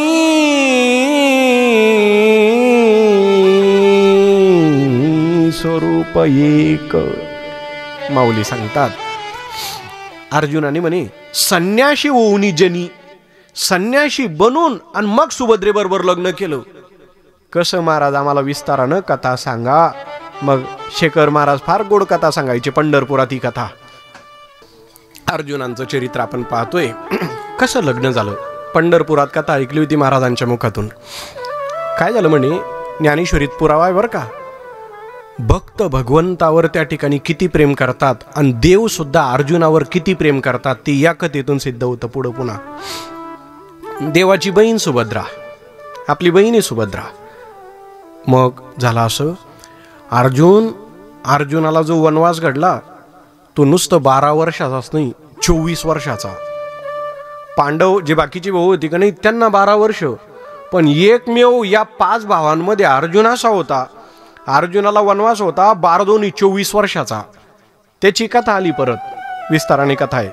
म्हणजे त्यांची कथा अशी आली, अर्जुनाने एक वेळेला आपलं धनुष्य ठेवलं होतं धर्मराजांच्या त्या ठिकाणी निवासस्थानी. आणायला गेले, तिथं त्या ठिकाणी नेमकं ठरलेलं होतं, तिथं कोणी जायचं नाही ना. अर्जुन गेला आणि ठरलं 12 वर्षाचा वनवास करायचा. आता चला, गुप्त रूपाने त्या अनेक कथा आल्या. आणि मग अर्जुनाने पुन्हा 12 वर्षाचा वनवास स्वीकारला. वनात निघाले, तर वनात जाता जाता त्या ठिकाणी बद्रिकाश्रमापर्यंत पोहोचले अर्जुन. तिथं गेले, बद्रिकाश्रमापर्यंत अर्जुन गेले आणि तिथं बद्रीनाथची, केदारनाथची यात्रा चालू झाली. अर्जुनाची यात्रा करता करता करता तीर्थयात्रा करत असताना इकडं झाला असं, जी सुभद्रा होती का नाही, सुभद्रा विवाह योग्य झालेली. आता देव लहान होते, द्वारकेमध्ये लहान आहे. मग आता हे घेणं देणं, व्यवहार, लग्न कार्य हे मोठ्यांचंच काम. मोठे बलराम दादा आणि दादा पुढं आले. दादांनी त्या ठिकाणी सुभद्रा मातेचं लग्न पक्क केलं दुर्योधनाबरोबर. पत्रिका छापली, सगळं झालं, लग्न पक्क झालं. सगळ्यांना बातमी पोहोचली, सुभद्रेचं लग्न आहे. दुर्योधनाला सुभद्रा दिली. पत्रिका पोहोचल्या, सगळं झालं. आणि तीर्थयात्रा करता करता अर्जुनाला ते कळालं की सुभद्रा दुर्योधनाला दिली. अर्जुनाच्या मनात थोडं असं वाईट वाटलं की पहा, देवाचंही काम किती अवघड. लहानपणी सुभद्रा देव सांगत होते अर्जुनाला, तुला द्यायची, आणि दिली दुर्योधनाला. हे खरं का खोटं, जरा एकदा आपण विचारपूस तरी करू. यात्रा नंतर करू, वनवास नंतर पाहू, पण संधी पुन्हा येत नसते. आले अर्जुन मागं. आणि अर्जुन मागे आल्यानंतर द्वारकेच्या बाहेर येऊन देवाला बोलून घेतलं. बाहेर द्वारकेच्या, देवा मी जे ऐकलं ते खरं आहे काय? सुभद्रा दिली म्हणे दुर्योधनाला. अर्जुना मी दिली नाही बरं, मोठे भाऊन ती सुभद्रा. आपण काही कोणाच्या मध्ये पडत नाही. ते भावानं जे केलं ते केलं. पण का हो म्हणे देवा, लहानपणाचा तुमचा शब्द काय?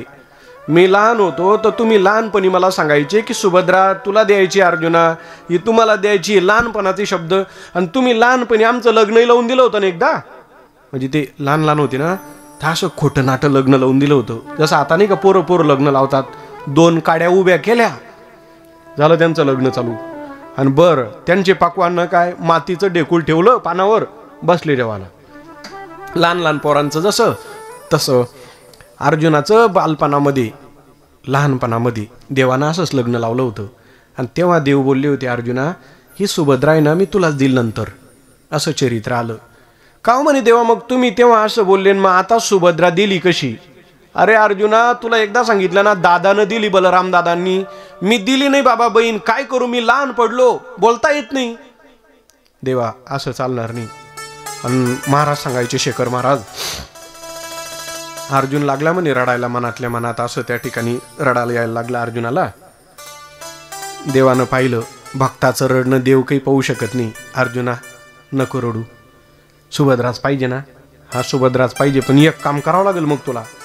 मी जे सांगल ते करावं लागल, तसं वागावं लागल. देवा तुम्ही काही सांगा, मी करायला तयार आहे, पण आपलं लग्न सुभद्रेबरोबर झालं पाहिजे. मग तू एक काम कर, आता पहिले जा आणि हे जे केस वगैरे कधी मुंडन करून ये, संन्यास घे. संन्यास घे म्हटल्यानंतर त्या ठिकाणी मुंडन वगैरे केलेले. पण मग देवा संन्यास घेतल्यानंतर लग्न कसं? चिंता करू नको. संन्यास घेणं म्हणजे दीक्षा थोडी घ्यायची, कपडे घालून घेऊन झाला कार्यक्रम. संन्यास घेणं म्हणजे काय? असं कर. देवा पुढे कसं? पुढे एकच काम करायचं, द्वारकेच्या बाहेर जे मंदिर आहे ना त्या मंदिरात जाऊन बसायचं, डोळे लावायचे, आलेल्या माणसाला आशीर्वाद द्यायचा फक्त. सगळ्यांना कळालं पाहिजे की द्वारकेच्या बाहेर हिमालयातला साधू आला. सगळ्यांना फक्त आशीर्वाद देत राहा, कोणाला काही बोलायचं नाही, काही नाही. कल्याणमस्तु सुखी भव असं त्या ठिकाणी आशीर्वाद देत राहा फक्त. बरं देवा, बोलायचं काही नाही, काहीच बोलणार नाही देवा. झालं नाटक चालू. हा अर्जुनाने तसंच केलं, मुंडन वगैरे केलेलं. नंतर त्या ठिकाणी भगवे कपडे वगैरे घेतलेले, मंदिराच्या बाहेर जाऊन बसले. आणि ती बातमी कळालीच. मग येता जाता लोकांना बाबा आलेले, हिमालयातले साधू बाबा आलेले. चर्चा चालू झाली. चर्चा करता करता करता भगवंत द्वारकेत राहणारे गर्गाचार्यांकडे गेले. आचार्य जाऊन तरी पा खरं का खोटं लोक सांगतात, कोणीतरी बाबा आले हिमालयातले. आणि मग त्यांनी जाऊन पाहिलं तर आता बाबा गर्गाचार्यांनी दर्शन घेतलं, आशीर्वाद दिला. नारायण, एक नाही दोन नाही, बोलायला तयार नाही. नंतर गर्गाचार्य घरी आली. म्हणे कृष्णा खरंय म्हणे, ते हिमालयातला साधू जरा पॉवरफुलच दिसतो म्हणे. आता हे सगळं नाटक यांचं ना, जरा पॉवरफुलच महात्मा दिसतो म्हणे कोणीतरी. म्हणे आचार्य तुम्ही एक काम करा, मोठ्या भावाला पाहा ना सांगून, दर्शनाला वगैरे जा म्हणा. त्यांना म्हणावं एकदा तरी साधूबाबाचं दर्शन करून या. मग गर्गाचार्य दादांपुढं वर्णन करायला लागली. बलराम दादांनी ऐकलं, म्हणले ठीक आहे दर्शनाला जाऊ, पण मग आता सुभद्रेचं लग्न पक्क झालेलं आहे, तिलाही बरोबर घेऊन जाऊ. सुभद्रेला बरोबर घेतलं. कृष्णा, अरे लोक सांगतात गावाच्या बाहेर कोणी बाबा आलेले, मंदिरात बसलेले, दर्शनाला चल बाबा. देव बोलले दादा आपला काही त्यांच्यावर विश्वास नाही, मी काही येत नाही. म्हणजे पाक सगळं करूनच्या करून गाव जळू मारुती बाहेर, सगळं नाटक यांचंच. आणि पुन्हा आपला विश्वास नाही, मी येत नाही, जात नाही. बस कृष्णा असं म्हणू नये रे बाबा, लोक एवढे दर्शनाला जात आहे आणि आपल्याला इथल्या इथं जायला काही अडचण आहे. घेतलंच बळजबरी बलराम दादांनी देवाला बरोबर घेतलं, सुभद्रेला बरोबर घेतलं. आणि पाहता पाहता तिथं आले दर्शनाला. देवाला पाहिलं अर्जुनानं, तिथं त्या ठिकाणी बलराम दादांनी दर्शन घेतलं, आशीर्वाद दिला. देवानं सांगितलं होतं ना आशीर्वाद देत जा म्हणून, आशीर्वाद दिला. सुभद्रा वाकली दर्शनाला. जिच्या करता नाटक चालू आहे तीच आली जवळ आता दर्शनाला, तिलाही त्या ठिकाणी आशीर्वाद दिला. बलराम दादा म्हणत कृष्ण दर्शन घे. आता गुरुच वाकले ना, शिष्यापुढं झुकले गुरून त्या ठिकाणी दर्शन घ्यायला लागले. कुठं अर्जुनाचा वर हात होतो आशीर्वाद द्यायला, हिंमतच होत नव्हती आशीर्वाद देण्याकरता. बलराम दादा वरून पाहत होते, सगळ्यांना आशीर्वाद दिला पण कृष्णाला कसा आशीर्वाद देत नाही. भगवान परमात्मा खाली वाकलेले तसेच. वाटलं खेळ मोडल. देवानं तिथं खाली झुकल्या झुकल्या वाकल्या वाकल्या पायाला चिमटा घेतला, आशीर्वाद दे. खालून असं चिमटा घेतला बारीक, अरे बाबा आशीर्वाद दे, जे चालू इथे बरोबर चालू आहे आशीर्वाद दे. आणि मग त्या ठिकाणी देवालाही आशीर्वाद दिला. बलराम दादांनी सांगितलं, बाबाजी आप कहाँ से पधारे? हिमालय से. क्या करते हैं? तपश्चर्या करते हैं. काय खातात? बर्फाचा गोळा. काहीच नाही, एकांतमय आमचं जीवन है. हम तो कुछ सेवन करते नहीं, किसी के घर पर आते नहीं जाते नहीं, हम तो कुटिया में ही रहते हैं. तपश्चर्या करते हैं, साधना करते हैं. निद्रा निद्रा क्या, ये तो तपश्चर्या है. हम तो वहीं पर साधना करते हैं कुटिया में. अच्छा, हिमालय में रहते? हाँ, हिमालय में रहते हम. उसके बाद बलराम दादा ने कहा, महाराज जी हमारे घर पर प्रसाद के लिए चलोगे आप? ना ना, हम किसी के घर पर जाते नहीं. बलराम दादांनी पुन्हा हात जोडले, बाबा आमच्याकडे या तुम्ही प्रसादाला, आवर्जून आमची विनंती, तुम्ही प्रसादाला या. अर्जुन बोलले, मी येत नाही. मागून देवानं खुनवलं, जास्त भाव येऊ देऊ नको, हो मन, बरोबर चालू आहे सगळं, जवळ चाललेले, हो मन. असं म्हणून त्या ठिकाणी बाबांनी हो म्हटलं. म्हटले या, बरोबर वेळ दिली. आणि तेवढ्यात त्या ठिकाणी स्वयंपाकाची तयारी चालू झाली. महात्माही आले, बसलेले विराजमान झालेले, स्वयंपाकाची तयारी चालू. बोलता बोलता स्वयंपाक झालेले. बाबांना त्या ठिकाणी प्रसाद घेण्याकरता एकट्यांना बसवलं. बाबा पहिले तुम्ही जेवा, नंतर आम्ही जेवतो. वाढण्याकरता परमात्मा, बलराम दादा सगळे वाढत होते. बोलता बोलता बाबांचं जेवण झालं, तृप्त झाले. बाबा बोलले, आता येऊ का मी? नाही, थोडं बसा, आमचं जेवण होईपर्यंत बसा. आम्ही प्रसाद घेतला की तुम्हाला सामोरी येतो, वाटी लावण्याकरता आम्ही येतो. अर्जुनाला बसवलं आणि हात धुण्याकरता बलराम दादा गेले ताटावर बसणार. देव पाठीमागून खिडकीतून अर्जुनाकडे, अर्जुना तुमच्याकडे पान वगैरे देण्याकरता, शोप वगैरे देण्याकरता सुभद्रा येणारी, घेऊन जा आता सुभद्रा. हे जे चाललं ना म्हणे आतापर्यंत, हे जे चाललं होतं ते याकरता चालू होतं. आता तू एक काम कर, सुभद्रेला खुशाल घेऊन जा. शेखर महाराज फार गोड कथा सांगायची. मग बलराम दादा हात वगैरे धुतलेले ताटावर बसले. सुभद्रा माता पानाचा विडा घेऊन अर्जुनाच्या जवळ. सुभद्रेनं ओळखलं होतं. अर्जुनाने त्या ठिकाणी सुभद्रेला घेतलं. रथ तयारच होता देवानं केलेला. दोघं बसले रथाच्या बाहेर. त्या ठिकाणी रथ निघाला आणि देवन दादा जेवायला बसले. जेवण करता करता देव अधूनमधून बोलायचे, दादा जेवण जरा हळू करा, हा जरा हळू जेवा. माणसानं एक घास किती वेळेला चावला पाहिजे? किती? 32 वेळेला काहीतरी सांगितलंय ना. एक घास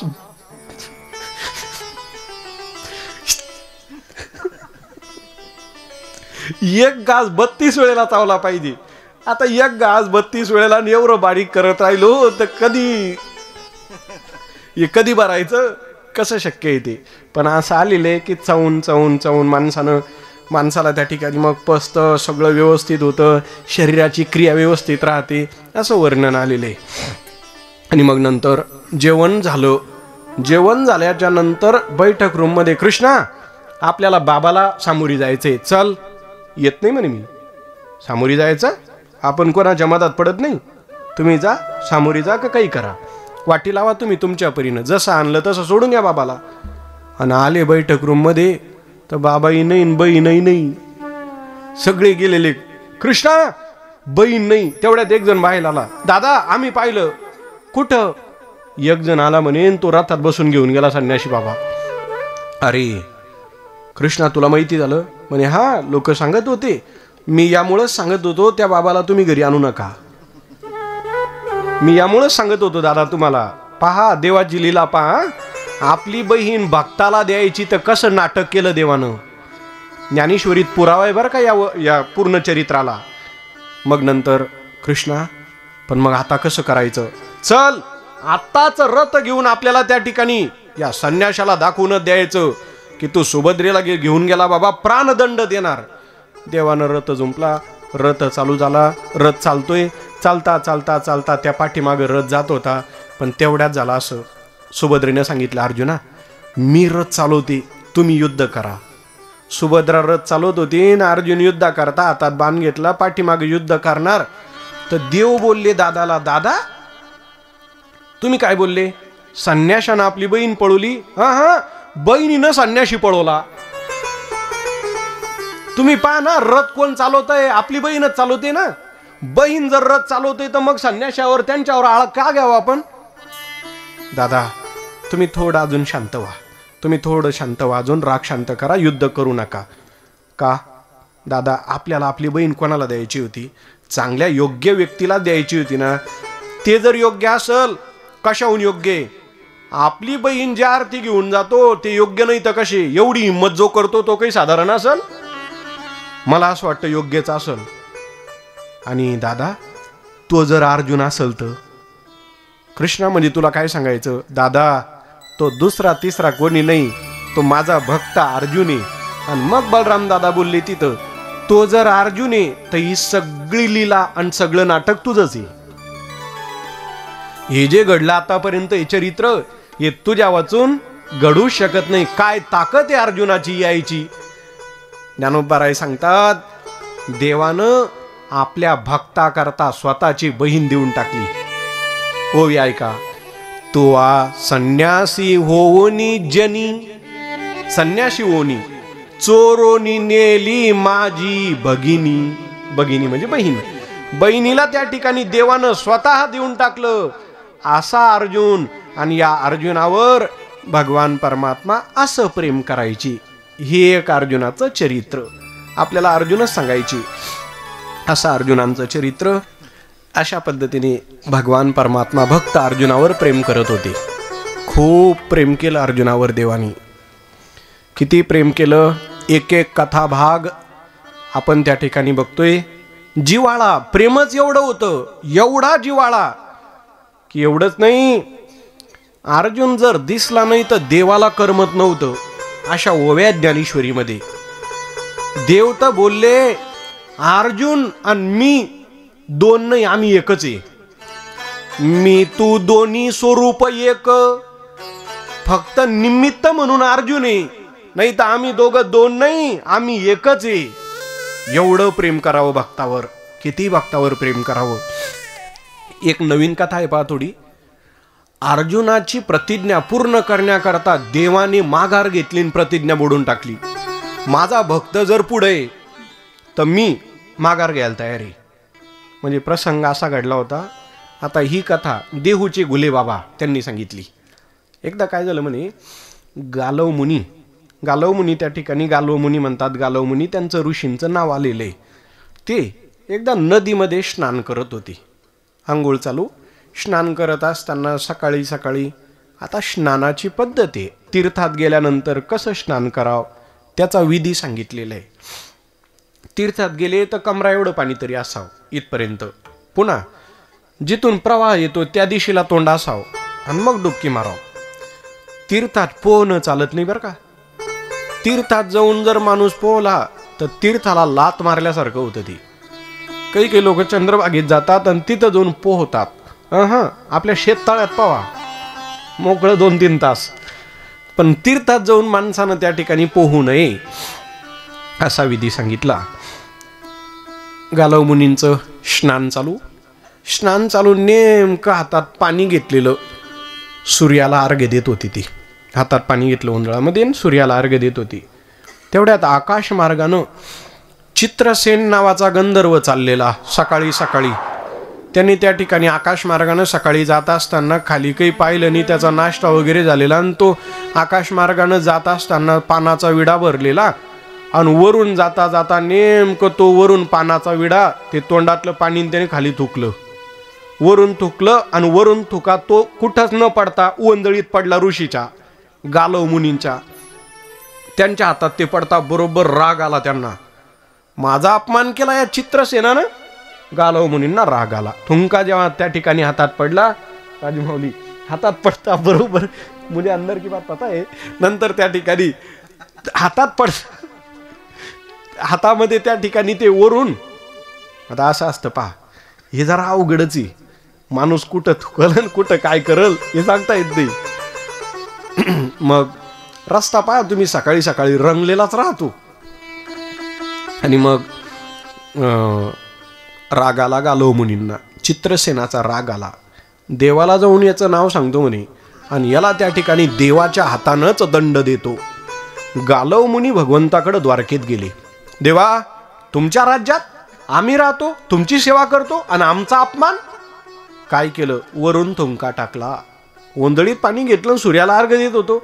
माझी काहीच चूक नसताना मला त्या ठिकाणी वरून त्या ठिकाणी हे टाकावं.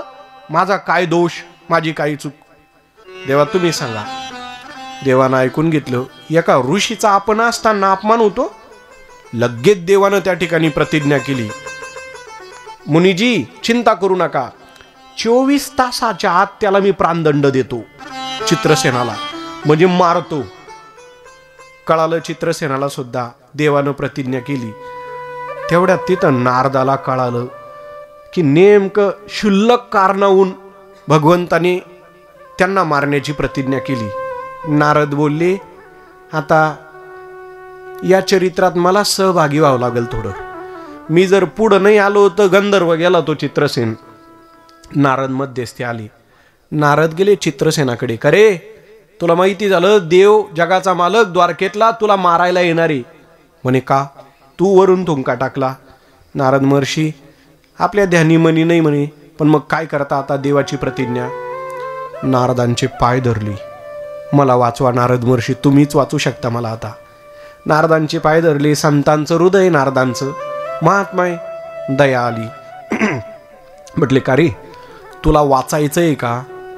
हो नारद महर्षी, मला वाचायचंय, पण तुम्हीच मला वाचू शकता.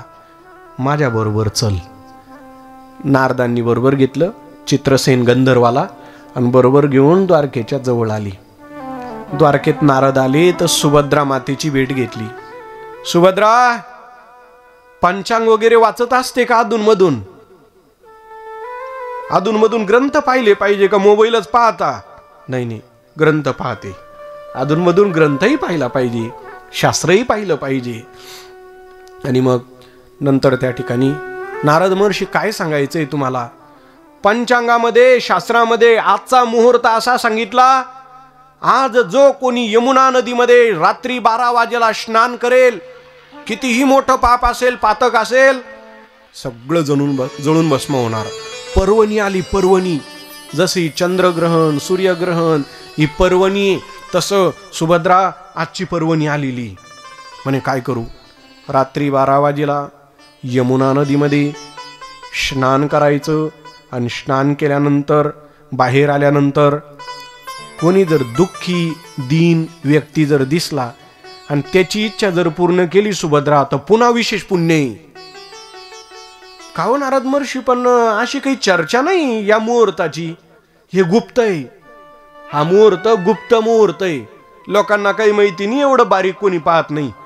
मी पंचांग पाहिला, लिहिलेले की आजचा मुहूर्त, आजची पर्वणी यमुना नदीमध्ये 12 वाजेला स्नान करून घे. सगळं सोड, काय होईल काय ते सगळं सोड, पण स्नान कर सुभद्रा.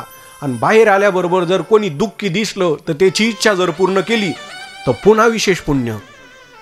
सुभद्रा माता बोलली, मग त्याला काय लागतं? निघाले स्नाना करताच.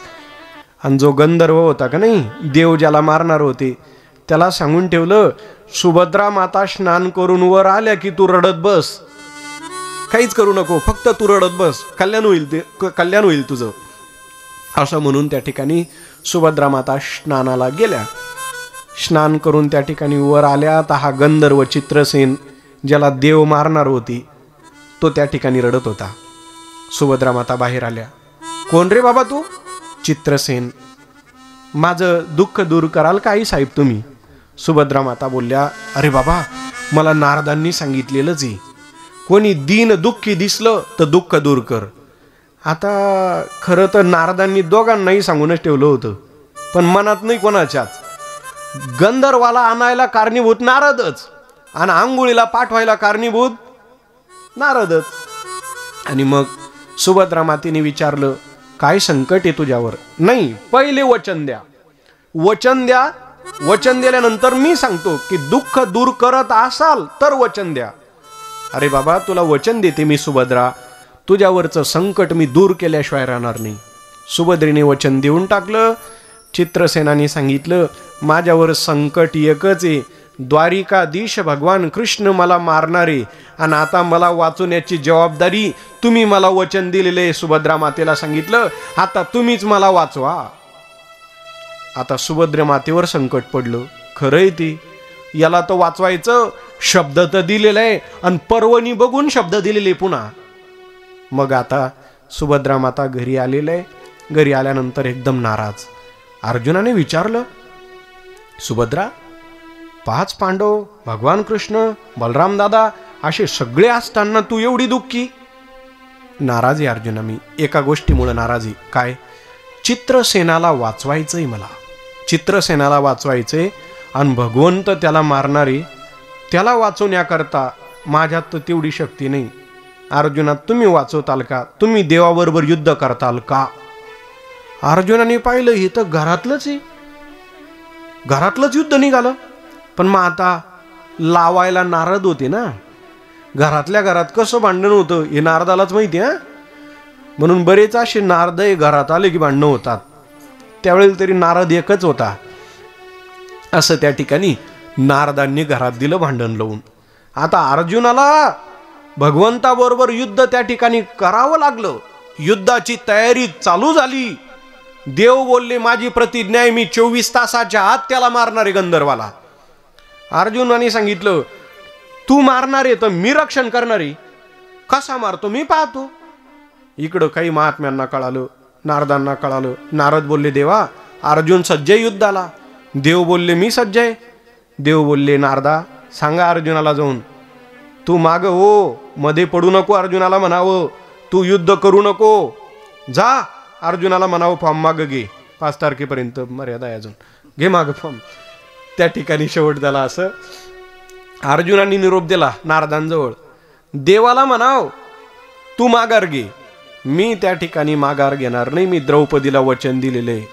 आणि बोलता बोलता झालं युद्ध चालू. दोघांचं युद्ध चालू झालं तर ते त्या ठिकाणी एवढं विशाल युद्ध झालं. वेगवेगळे शस्त्र त्या ठिकाणी मारावे. भगवान परमात्माही तेवढ्याच आवेशात युद्ध करत होते.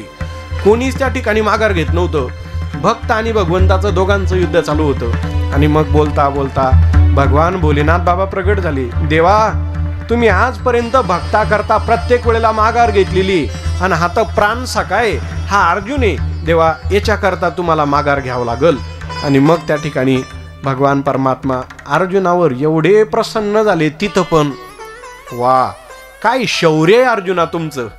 म्हणजे यातून हेही पाहायला गेलं की अर्जुन किती पराक्रमी, देवाबरोबर युद्ध करू शकतो असा योद्धा अर्जुन आहे. अजून सांगू, महादेवाला सुद्धा युद्धात जिंकलं होतं अर्जुनानं. भगवान भोलेनाथ बाबांसुद्धा त्यांच्याबरोबर सुद्धा युद्ध झालं होतं. जेने संग्रामी हरू जिंतीला, हरू म्हणजे महादेव, जेने संग्रामू हरू जिंतीला, निवात कवचांचा ठाव फेडीला. असं त्या ठिकाणी अर्जुनाचा पराक्रम. मग नंतर युद्ध शांत केलं. आता लढले म्हणे तर एक काम करा, पहिले नाश्ता करून घ्या. तिथंच लगेच नाश्ता आणला. नाश्ता करत असताना बोलता बोलता तिथं नारद महर्षी पुन्हा गालव मुनींकडे गेले. पाहू म्हणे, दोघं युद्ध करत होते आणि एका ताटात जेवताय, हे काय करतील सांगताच येत नाही. नारद महर्षींनी सांगितलं गालव मुनींना. गालव मुनी आले, सगळ्यांना पाहिलं एकत्र बसलेलं. अरे अरे अरे, हे तर युद्ध करत होते आणि आता पुन्हा एक झाले. नारदांनी सांगितलं, मुनी, एवढ्या छोट्याशा कारणावरून एवढा मोठा निर्णय घ्यायचा नसतो, कोणाचा जीव घ्यायचा नसतो. काय फक्त वरून न कळत त्या ठिकाणी पानात खात असताना वरून थुंकल्या गेलं आणि तुम्ही प्राणदंड देण्याकरता देवाकडे चालले. तुम्ही ऋषी आहे, महात्म्याचं हृदय मवाळासावं. जा, आता सगळं सोडा, तपश्चर्या करा. आणि मग गालव मुनींना नारदांनी त्या ठिकाणी मार्गाला लावून दिलं. यातून एक सिद्ध झालं, अर्जुन किती पराक्रमी. दुसरी गोष्ट, आपले ऋषी मुनी यांना साधनानिष्ठ त्या ठिकाणी बनवलं. असं भगवान परमात्मा अर्जुनावर प्रेम करत होते. अर्जुना करता वेडे झाले परमात्मा, भक्ता करता देव वेडा होतो, वेडा झालो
तुकोबाराई सांगतात, वेडा झाला, वेडा झाला, देव वेडा झाला. कोणा करता? भक्ता करता. लाचावला भक्तीसी, भक्ता करता देव वेडा होतो. ज्ञानेश्वरी ती कोवी आली, नवल पिसे लागले आहे पार्थाचे देवा. या पार्थाचं पिस लागलं म्हणे देवाला. पिस म्हणजे वेड. देव देखा नवलतया प्रभूचे, अद्भुत प्रेम भक्ताचे, जे सारथ्यपण पार्थाचे करीत असे. यातूनही सिद्ध होतं, सारथ्यपण केलं, सारथी झाला अर्जुनाचा. दोन्ही ओवी आणि प्रमाण सारखंच. असा वेडा झाला. आणि मग अर्जुनाची सेवा करत करत करत करत आता अर्जुनांचं पुढचं चरित्र आपल्याला बघायचंय. झालं असं, कौरव पांडवांचं आता युद्ध जेव्हा निश्चित झालं होतं, निश्चित झाल्यानंतर आता ते निमंत्रित करत होते कौरव. यांना निमंत्रित करा, त्यांना निमंत्रित करा, या देशाचे राजे, त्या देशाचे राजे, सगळ्यांना युद्धाला निमंत्रित केलं. आणि बोलता बोलता कौरवांची बैठक चालली. कौरवांच्या बैठकीचे मुख्य अध्यक्षस्थानी होते शकुनी मामा. बर का, शकुनी मामा हे मुख्य होते तिथं. शकुनीने सांगितलं, दुर्योधना, ही कथा लक्षपूर्वक ऐका बर का. दुर्योधना, असं वाटतंय म्हणे अजून युद्धाला प्रारंभ व्हायचाय. सगळे राजे महाराजे आपण युद्धाला निमंत्रित केलेले, पण अजून एक नगर राहिलं. कोणतं? द्वारका. द्वारकेला आपलं निमंत्रण पोहोचलं नाही दुर्योधना अजून. लक्षात ठेव दुर्योधना, द्वारका जर आपल्या विरोधात उभी राहिली तर द्वारकेचं उत्तर आपल्याकडं नाही. द्वारका जर आपल्या विरोधात पुढे उभी राहिली, जगाचा मालक आपल्या समोर त्या ठिकाणी युद्धाला उभा राहणार. आणि द्वारकेचं उत्तर देण्याचं सामर्थ्य आपल्या कोणातच नाही. दुर्योधनाने विचारलं, मग मामा मी काय करू? तुम्हाला एक सांगतो, मी शकुनीचा अभ्यास केला थोडा. शकुनी एवढा हुशार होता महाराज, शकुनी एवढा चतुर होता, शकुनी एवढा हुशार होता. फक्त तो वायाला गेला कुठं? तो हुशार होता पण कपटी होता. हा एकच वाईट गुण होता शकुनीमध्ये. माणूस हुशार असाव पण कपटी नसाव. बर का, वाक्य पुन्हा ऐका. माणूस हुशार असाव पण कपटी नसाव. तो कपट जो गुण आहे ना मधला, तो त्याला वर येऊ देत नाही. शकुनी किती हुशार होता. शकुनीने जर कपट सोडला असता तर शकुनी सारखं चतुर कोणीच नव्हतं. पूर्ण महाभारत पहा तुम्ही, या चतुराई तिथं सुद्धा लाक्षागृहामध्ये यांची शाळा सगळी शकुनीचीच. विषाचे लाडू खायला देण्याकरता शकुनीचीच लीला. सगळं जे नियोजन होतं ते द्यूत खेळत असताना ते पाश वगैरे टाकण्याची लीला, ही शकुनीचा सल्ला सगळा. एवढा हुशार शकुनी मामा, फक्त कपटी होता, एवढंच होतं शकुनीचं. मग शकुनी नियोजन करायचा. आज काय करायचं, उद्या काय करायचं. म्हणजे शकुनी ना आदल्या दिवशी असा नकाशाच काढायचा. नकाशा काढला की मग कर्ण अनुमोदन देत होता, दुशासन सही करत होता आणि पळायला दुर्योधन. म्हणजे अशी चांडाळ चौकडी होती महाभारतातली. हे असे 4 जण होते चांडाळ चौकडी. त्यात शकुनी, कर्ण, अनुमोदन द्यायला, सही करायला त्या ठिकाणी दुशासन आणि पळायला दुर्योधन, असे 4 जण. दुर्योधना, द्वारकेत जा बाबा. द्वारका जर आपल्या विरोधात उभी राहिली तर उत्तर आपल्याकडे नाहीये. मग दुर्योधन बोलला, मामा कधी निघू? अरे आजच निघ बाबा, उद्याची एकादशी आहे. असं म्हणून त्या ठिकाणी लगेच निघू. हा लगेच त्या ठिकाणी रथ तयार केला आणि रथ त्या ठिकाणी निघाला द्वारकेच्या दिशेने. तो ध्वज रथामध्ये त्या ठिकाणी दुर्योधन बसलेला, रथ बोलता बोलता द्वारकेच्या दिशेने निघालेला आहे. आणि द्वारकेच्या दिशेने त्या ठिकाणी रथ निघाला. बऱ्याच अंतरावर त्या ठिकाणी सगळे पाहत होते. दुर्योधन आला. द्वारकेच्या बाहेर भगवान परमात्मा जिथं राहायचे तिथं अंगणामध्ये रथ सोडला. दुर्योधन मध्ये गेला. ऐका, दुर्योधन जेव्हा युद्धाचं निमंत्रण देण्याकरता देवाला निघाला, देवाला कळालं, वेळ सकाळची होती. सकाळी देवाला कळालं की मला युद्धाचं निमंत्रण देण्याकरता पहिला येतोय तो दुर्योधन. याला नाही म्हणता येणार नाही. मग काय करावं? सकाळी देवानं एक नाटक केलं आणि ते झोपण्याचं. सकाळीच परमात्मा अंगावर पांघरून घेतलं, राहिले झोपून देव झोपले. तर दुर्योधन मध्ये मध्ये गेल्यानंतर आता खरं तर असं आहे, झोपलेल्या माणसानं उठू नये. कोणी झोपला असेल तर उठवणं पाप सांगितलं शास्त्रामध्ये. पण अजून एक ठिकाणी गाथ्यात बरं का तुकोबाराय बोलले, कथेत जर कोणी झोपला तर त्याची निद्राभंग करा. कथे निद्राभंग करावा भोजनी. कथे निद्राभंग करावा भोजनी. कथे निद्राभंग करावा भोजनी. कथे निद्राभंग करावा भोजनी. कथे निद्राभंग करावा भोजनी. कथे निद्राभंग करावा भोजनी. कथे निद्राभंग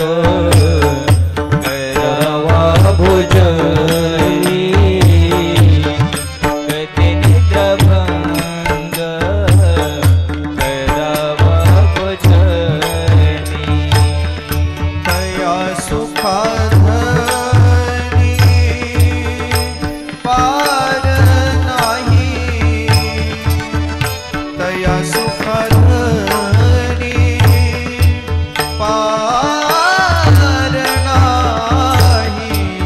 निर्मळा पाठवे बडे वाराणसी.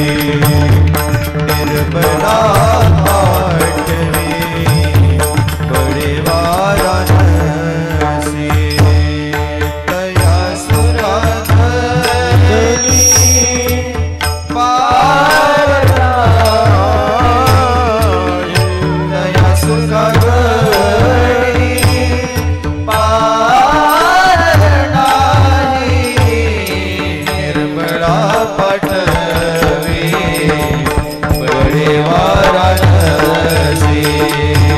निर्मळा पाठवे बडे वाराणसी. निर्मळा पाठवे बडे वाराणसी.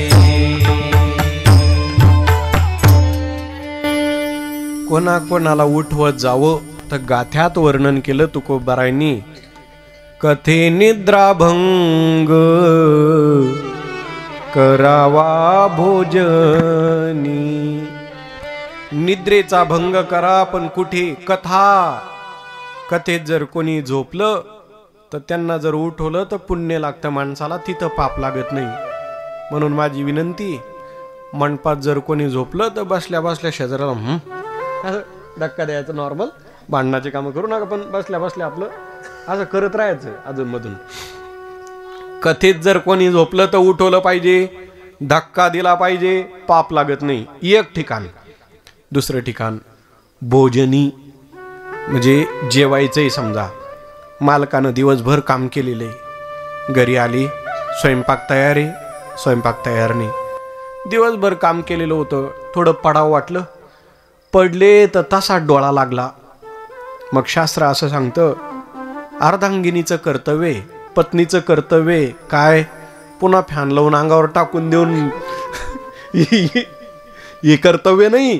पत्नीचं कर्तव्य म्हणजे, नाही तर असं नाही म्हणू, बरं झालं 4 पोळ्या वाचल्या, असं कर्तव्य नाही. भोजनी, जेवायचं त्या ठिकाणी अजून बाकी आहे तर उठवलं पाहिजे, तिथं पाप लागत नाही. कथेत उठवलं तर पाप लागत नाही. अजून एक श्लोक सांगतो, कोणाकोणाला उठवावं. विद्यार्थी, सेवकाहा, पांताहा, भयकातराहा. कोणाकोणाला उठवावं तर सप्त सुप्तान प्रबोधयेत, 7 जणांना उठवावं असं शास्त्रात वर्णन आलं. विद्यार्थी, अभ्यास करता करता डोळा लागला, उठवा, पाप लागत नाही. पूजनीय बाबा सांगायचे, राऊत बाबा, असा नाही उठला तर लाद घालून उठवा. विद्यार्थ्याला झोपू देऊ नये. विद्यार्थी, सेवकाहा, सेवा करणारा, पांथस्थ, प्रवासी त्या ठिकाणी, त्यालाही उठवावं. भयकापराहा, एखादा घाबरून आला, वाघ पाहिला घरी आला आणि तसाच झोपला, शास्त्र सांगतं त्याला जर झोपू दिलं तर कायमचा झोपू शकतो तो. घाबरलेल्या माणसाला झोपू देऊ नये. भयकापराहा, त्यांना उठवलं पाहिजे. असे 7 जण सांगितलेले ग्रंथामध्ये. 7 जणांना जर उठवलं तर पाप लागत नाही. देव झोपलेले होते, दुर्योधन आला जवळ. आल्याबरोबर त्या ठिकाणी पाहिलं, आता देव झोपलेलेच नव्हते बरं, हे नाटक आहे. दुर्योधन पहिला निमंत्रण देण्याकरता आला, अजून माझा भक्त यायचा बाकी आहे. अर्जुन, मला अर्जुनांचं चरित्र सांगायचंय. माझा अर्जुन येणार आहे, एक कारण. आणि आज सकाळी सकाळी या दुर्योधनाचं तोंड पाहिल्यापेक्षा झोपलेलं बरं म्हणे. या पाप्याचं तोंड पाहिल्यापेक्षा सकाळी सकाळी दिवस चांगला जाणार नाही. देवानं पाहिलं आणि पांघरून घेतलं आणि झोपले परमात्मा. दुर्योधन आला. आल्याबरोबर त्या ठिकाणी कुठं बसाव बसण्याकरता उषाजवळ खुर्ची घेतली आणि तिथं त्या ठिकाणी उषाला जाऊन दुर्योधन बसले. बसल्यानंतर बरीच वेळ झाली. इकडं पांडवांची बैठक चालूच होती. धर्मराज सांगत होते, अरे बाबा अर्जुना, जाना देवाला निमंत्रण देण्याकरता, जा रे बाबा. तुझ्या अगोदर जर दुर्योधन गेला ना तर देव त्या पक्षात जातील, काय होईल कधी सांगता येत नाही. अर्जुनाने सांगितलं, देवा दादा, काही झालं तरी भगवंत आपल्याकडूनच राहणार आहे. युधिष्ठिर महाराज सांगत होते, अर्जुना अरे जा बाबा, दुर्योधन जर अगोदर गेलेला असल तर देवाला नाही म्हणता येणार नाही. आता यांना माहितीच नाही तो बाबा जाऊन बसलेला आहे, तो हजर आहे. अर्जुना तू जा. अर्जुनाने पुन्हा पुन्हा म्हणाव, दादा मी नंतर जातो, देव आपल्याकडूनच राहणार आहे, आपल्याकडूनच लढणार आहे. पण शेवट त्या ठिकाणी आग्रहच केला, जातोच म्हणे. आता निघाले अर्जुन सुद्धा आणि पाहिलं तर अंगणात नेमकं रथ उभा होता दुर्योधनाचा. अरे बापरे, जे घडू नये तेच झालं. हा अगोदर गेलेला आहे, म्हणजे देवाला अगोदर निरोप गेला, युद्धाचं निमंत्रण गेलं कौरवांचं. आता कसं होईल? धक्का बसला अर्जुनाला. आणि मध्ये गेल्यानंतर पाहिलं, थोडी हिंमत आली. अरे देवानं आपली लाज राखली.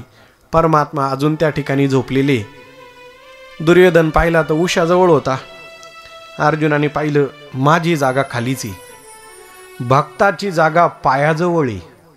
भक्त पायाजवळ बसतात आणि दुष्ट दुर्जने ना डोक्याजवळ बसतात, आणि डोक्याजवळ बसतात तोपर्यंत बसतात, नंतर डोक्यावरच बसतात. वाक्य ऐकलं ना तुम्ही? दुष्ट दुर्जन हे अवघड आहे. देवाच्या उशीजवळ जाऊन बसलेली. नेमकं झालं असं, देव त्या ठिकाणी अंगावर पांघरून घेतलेलं. खरं तर असं होतं, देव झोपलेलेच नव्हते, दोघांचंही त्या ठिकाणी पाहत होते हे काय चाललेलं. आता पायाजवळ अर्जुन, या बाजूला पाहिलं तर दुर्योधन, दोघांचं तोंड एकमेकाकडे त्या ठिकाणी दोघंही पाहत होते. आणि बोलता बोलता बरीच वेळ झाली. देव पाहत होते, कोणी काही बोलतं का? बरं, उठवायची कोणाची ताकद नाही, उठवण्याची कोणाची हिंमत नाही. बरेच वेळेच्या नंतर देवानं त्या ठिकाणी निर्णय घेतला, आता उठलो पाहिजे. म्हणून परमात्मा पटकन उठले. आता खरं सांगा, माणूस झोपेतून उठला तर उशी जवळचा दिसतो का पायाजवळचा दिसतो? उठल्याबरोबर आज समजा तुम्ही झोपले, कोणी अजून शाकी लागले नाही म्हणा कोणी, पण मग कोणी झोपलं मंडपातून तर उठल्याबरोबर पहिले हेच दिसणार ना व्यासपीठावरचे. मग आपल्या डोळ्यासमोर पायाकडे त्या ठिकाणी कोणी तोच दिसणार. देव उठल्याबरोबर अर्जुनाकडे पाहिलं. का पाहिलं? सकाळी सकाळी भक्ताचा चेहरा पाव, चांगल्या सज्जनाचा चेहरा पाव, म्हणून तर देवानं नाटक केलं होतं. कारण पहिला हा बाबा येऊन पोचलेला होता. अर्जुना केव्हा आला रे बाबा? दुर्योधन बोलला, देवा अर्जुन नाही, पहिले मी आलेलोय, पहिले मी तुम्हाला निमंत्रण देण्याकरता आलेलोय. पाहिलं तर दोघंचे दोघं एका जागेवर, आज दोन्ही आले. तुम्ही दोघंही आले कशा करता? काहीच नाही देवा, तुम्हाला युद्धाचं निमंत्रण देण्याकरता आलो. दुर्योधनाने सांगितलं, मी तेच देण्याकरता आलेलो युद्धाचं निमंत्रण. अर्जुना तू तेच युद्धाचंच निमंत्रण. बरं बरं बरं. आता देव बोलले, खरं तर असं आहे, आता दोघं निमंत्रण देणारे, येणारा मी एकटा आहे. आता एकटा माणूस दोघांकडं कसा जाऊ शकतो? एकटा परमात्मा दोन्हीकडून कसं लढणार आहे? तर देवानं काय केलं, तिथं नियोजन केलं. दोघंही ऐकून घ्या, मी माझे 2 वाटे करतो. 2 वाटे करतो म्हणजे कमरापासून खाली तोडून काढतो असं नाही. 2 वाटे करतो म्हणजे माझं सैन्य एकीकडं आणि मी एकटा एकीकडे. माझं पूर्ण नारायणी सेना एकीकडे राहणार आणि मी एकटा एकीकडे राहणार. दोघंही ऐकून घ्या, मी ज्यांच्याकडून युद्ध करणार, मी हातात शस्त्र धरणार नाही. एक मुद्दा पटलं तर 2 गोष्टी युक्तीच्या सांगल, पण मी त्या ठिकाणी युद्ध करणार नाही. आता दुर्योधन मनातल्या मनात विचार करत होता, या बाबाला मी युद्धाचं निमंत्रण देण्याकरता आलो आणि हा म्हणतो युद्ध करणार नाही. 2 गोष्टी सांगल, तिथं काही सप्ताह पळशीचा पंक्ती तोडायला, जेवण तोडाय, जिथं जे काम करायचं तिथं ते करावं लागणार ना, आणि तिथं हे व्याख्यान करणार. बरं, बोलायला असे यांनी जर व्याख्यान चालू केलं तर सगळं सैन्य प्रवचनात बसल. देवाच्या वाणी कशी देवाची? देव जर बोलायला लागले, मधुर वाणी आहे. गोपी गीतामध्ये त्या गवळणी बोलतात भगवंताला, देवा आपकी वाणी कैसी है? मधुरया गिरा वल्गुवाक्यया बुध मनोदया पुष्करेशन विधी करी रिमा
बोलल्या भागवतामध्ये गोपीगीते, या गोपीगीतातून एक श्लोक झाली आपली कथा गोपीगीताला. म्हणजे गवळणी बोलल्या, भगवंता तुमची वाणी कशी आहे? मधुरया गिरा वल्गुवाक्यया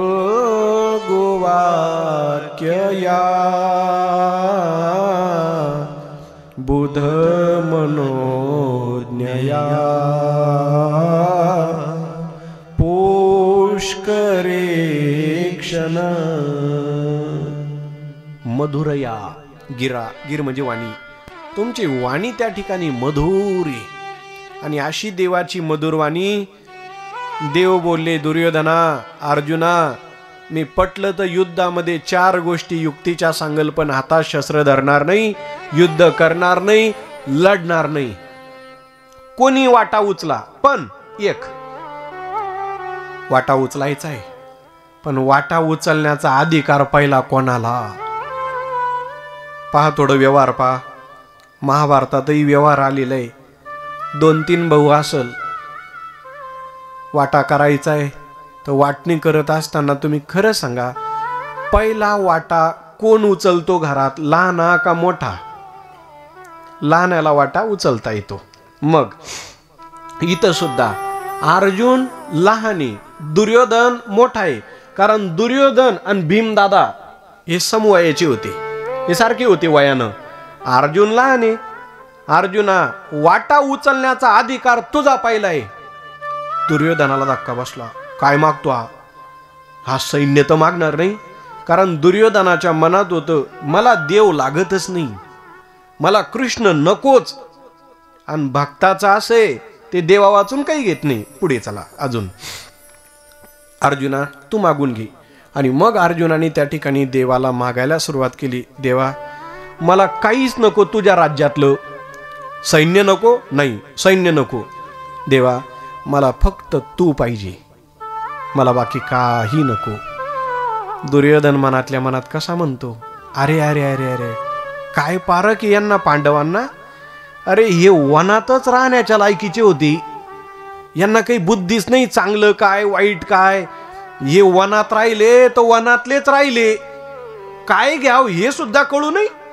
अरे पहिला वाटा उचलण्याचा अधिकार मिळाला, काय मागाव काय घ्याव हे तर कळायला पाहिजे होतं. दुर्योधन बोलला, पण अर्जुन भक्त आहे, भक्त देवा वाचून काही घेत नाही, देवाशिवाय त्यांना काही आवडत सुद्धा नाही, देवच आवडतो. जीवीची या जीवा प्रेम भावाची या भावा, जीवीची या जीवा प्रेम भावाची या भावा, जीवीची या जीवा प्रेम भावाची या भावा, जीवीची या जीवा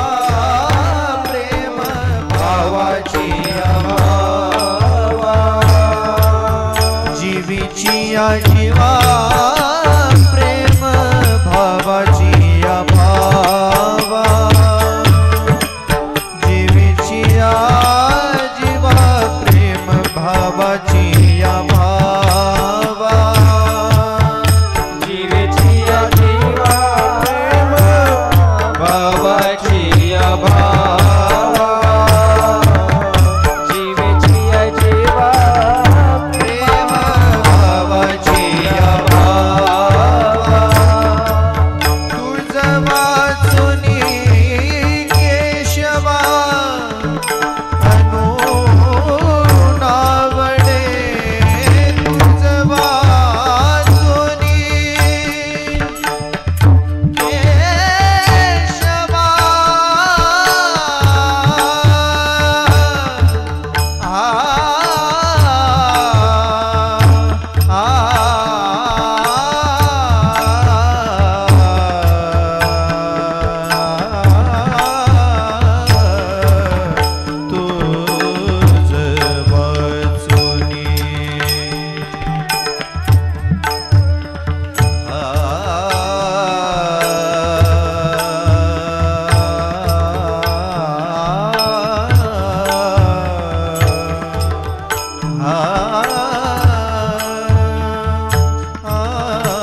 केशवा हे केशवा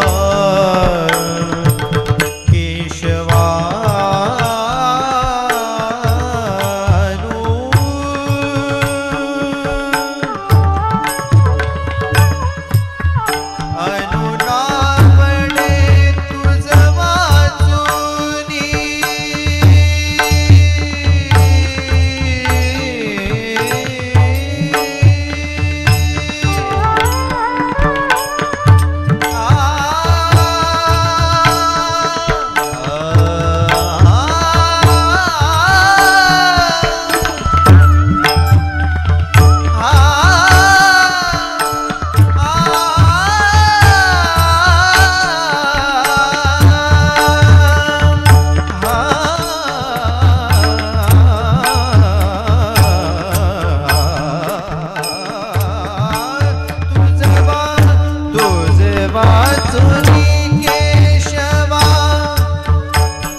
तुझ वाचोनी केशवा आणू नावडी.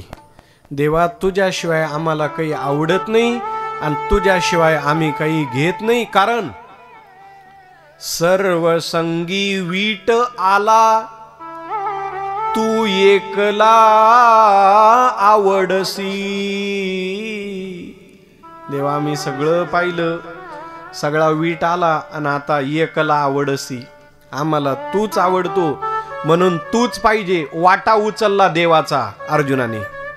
देवा, आम्हाला फक्त तुम्ही पाहिजे. अर्जुना, हातात शस्त्र धरणार नाही, काहीच करू नका, फक्त माझ्या बरोबर राहा. आणि मग नंतर दुर्योधनाने वाटा उचलला. बाकीचं सगळं सैन्य, नारायणी सेना, सगळं सैन्य त्या ठिकाणी बरोबर घेतलं. असा वाटा झाला. आणि मग नंतर त्या ठिकाणी अर्जुन घरी, दुर्योधन घरी. आता मग नंतर अजून युद्धाची तयारी करायची होती. कारण हे जे महाभारताचं युद्ध झालं, साधारण झालं नाही बरं. आज जर आपण कुरुक्षेत्र भूमी पाहिली आज, तर आज सुद्धा ती भूमी अजून लाल आहे, लाल. रक्ताचा सडा वाहिलेला आहे तिथं, रक्ताचा पूर. एवढं सैन्य मारल्या गेलं म्हणजे किती. तुम्हाला फक्त उदाहरण सांगतो मी. भीष्माचार्य रोज 10,000 सैन्य मारत होते एकटे. एवढे पराक्रमी होते भीष्म. 10,000 सैन्य एका दिवसात रोज मारत होते ते. एवढे लोक मेलेले, एवढं रक्त तिथं सांडलेलंय. त्या भूमीवर कुरुक्षेत्रामध्ये जिथं केंद्रबिंदू युद्धाचं, तिथं पीक येत नव्हतं. मी शिकत असताना तिथं 1-2 वेळेला जाण्याचं योग आला कुरुक्षेत्रावर.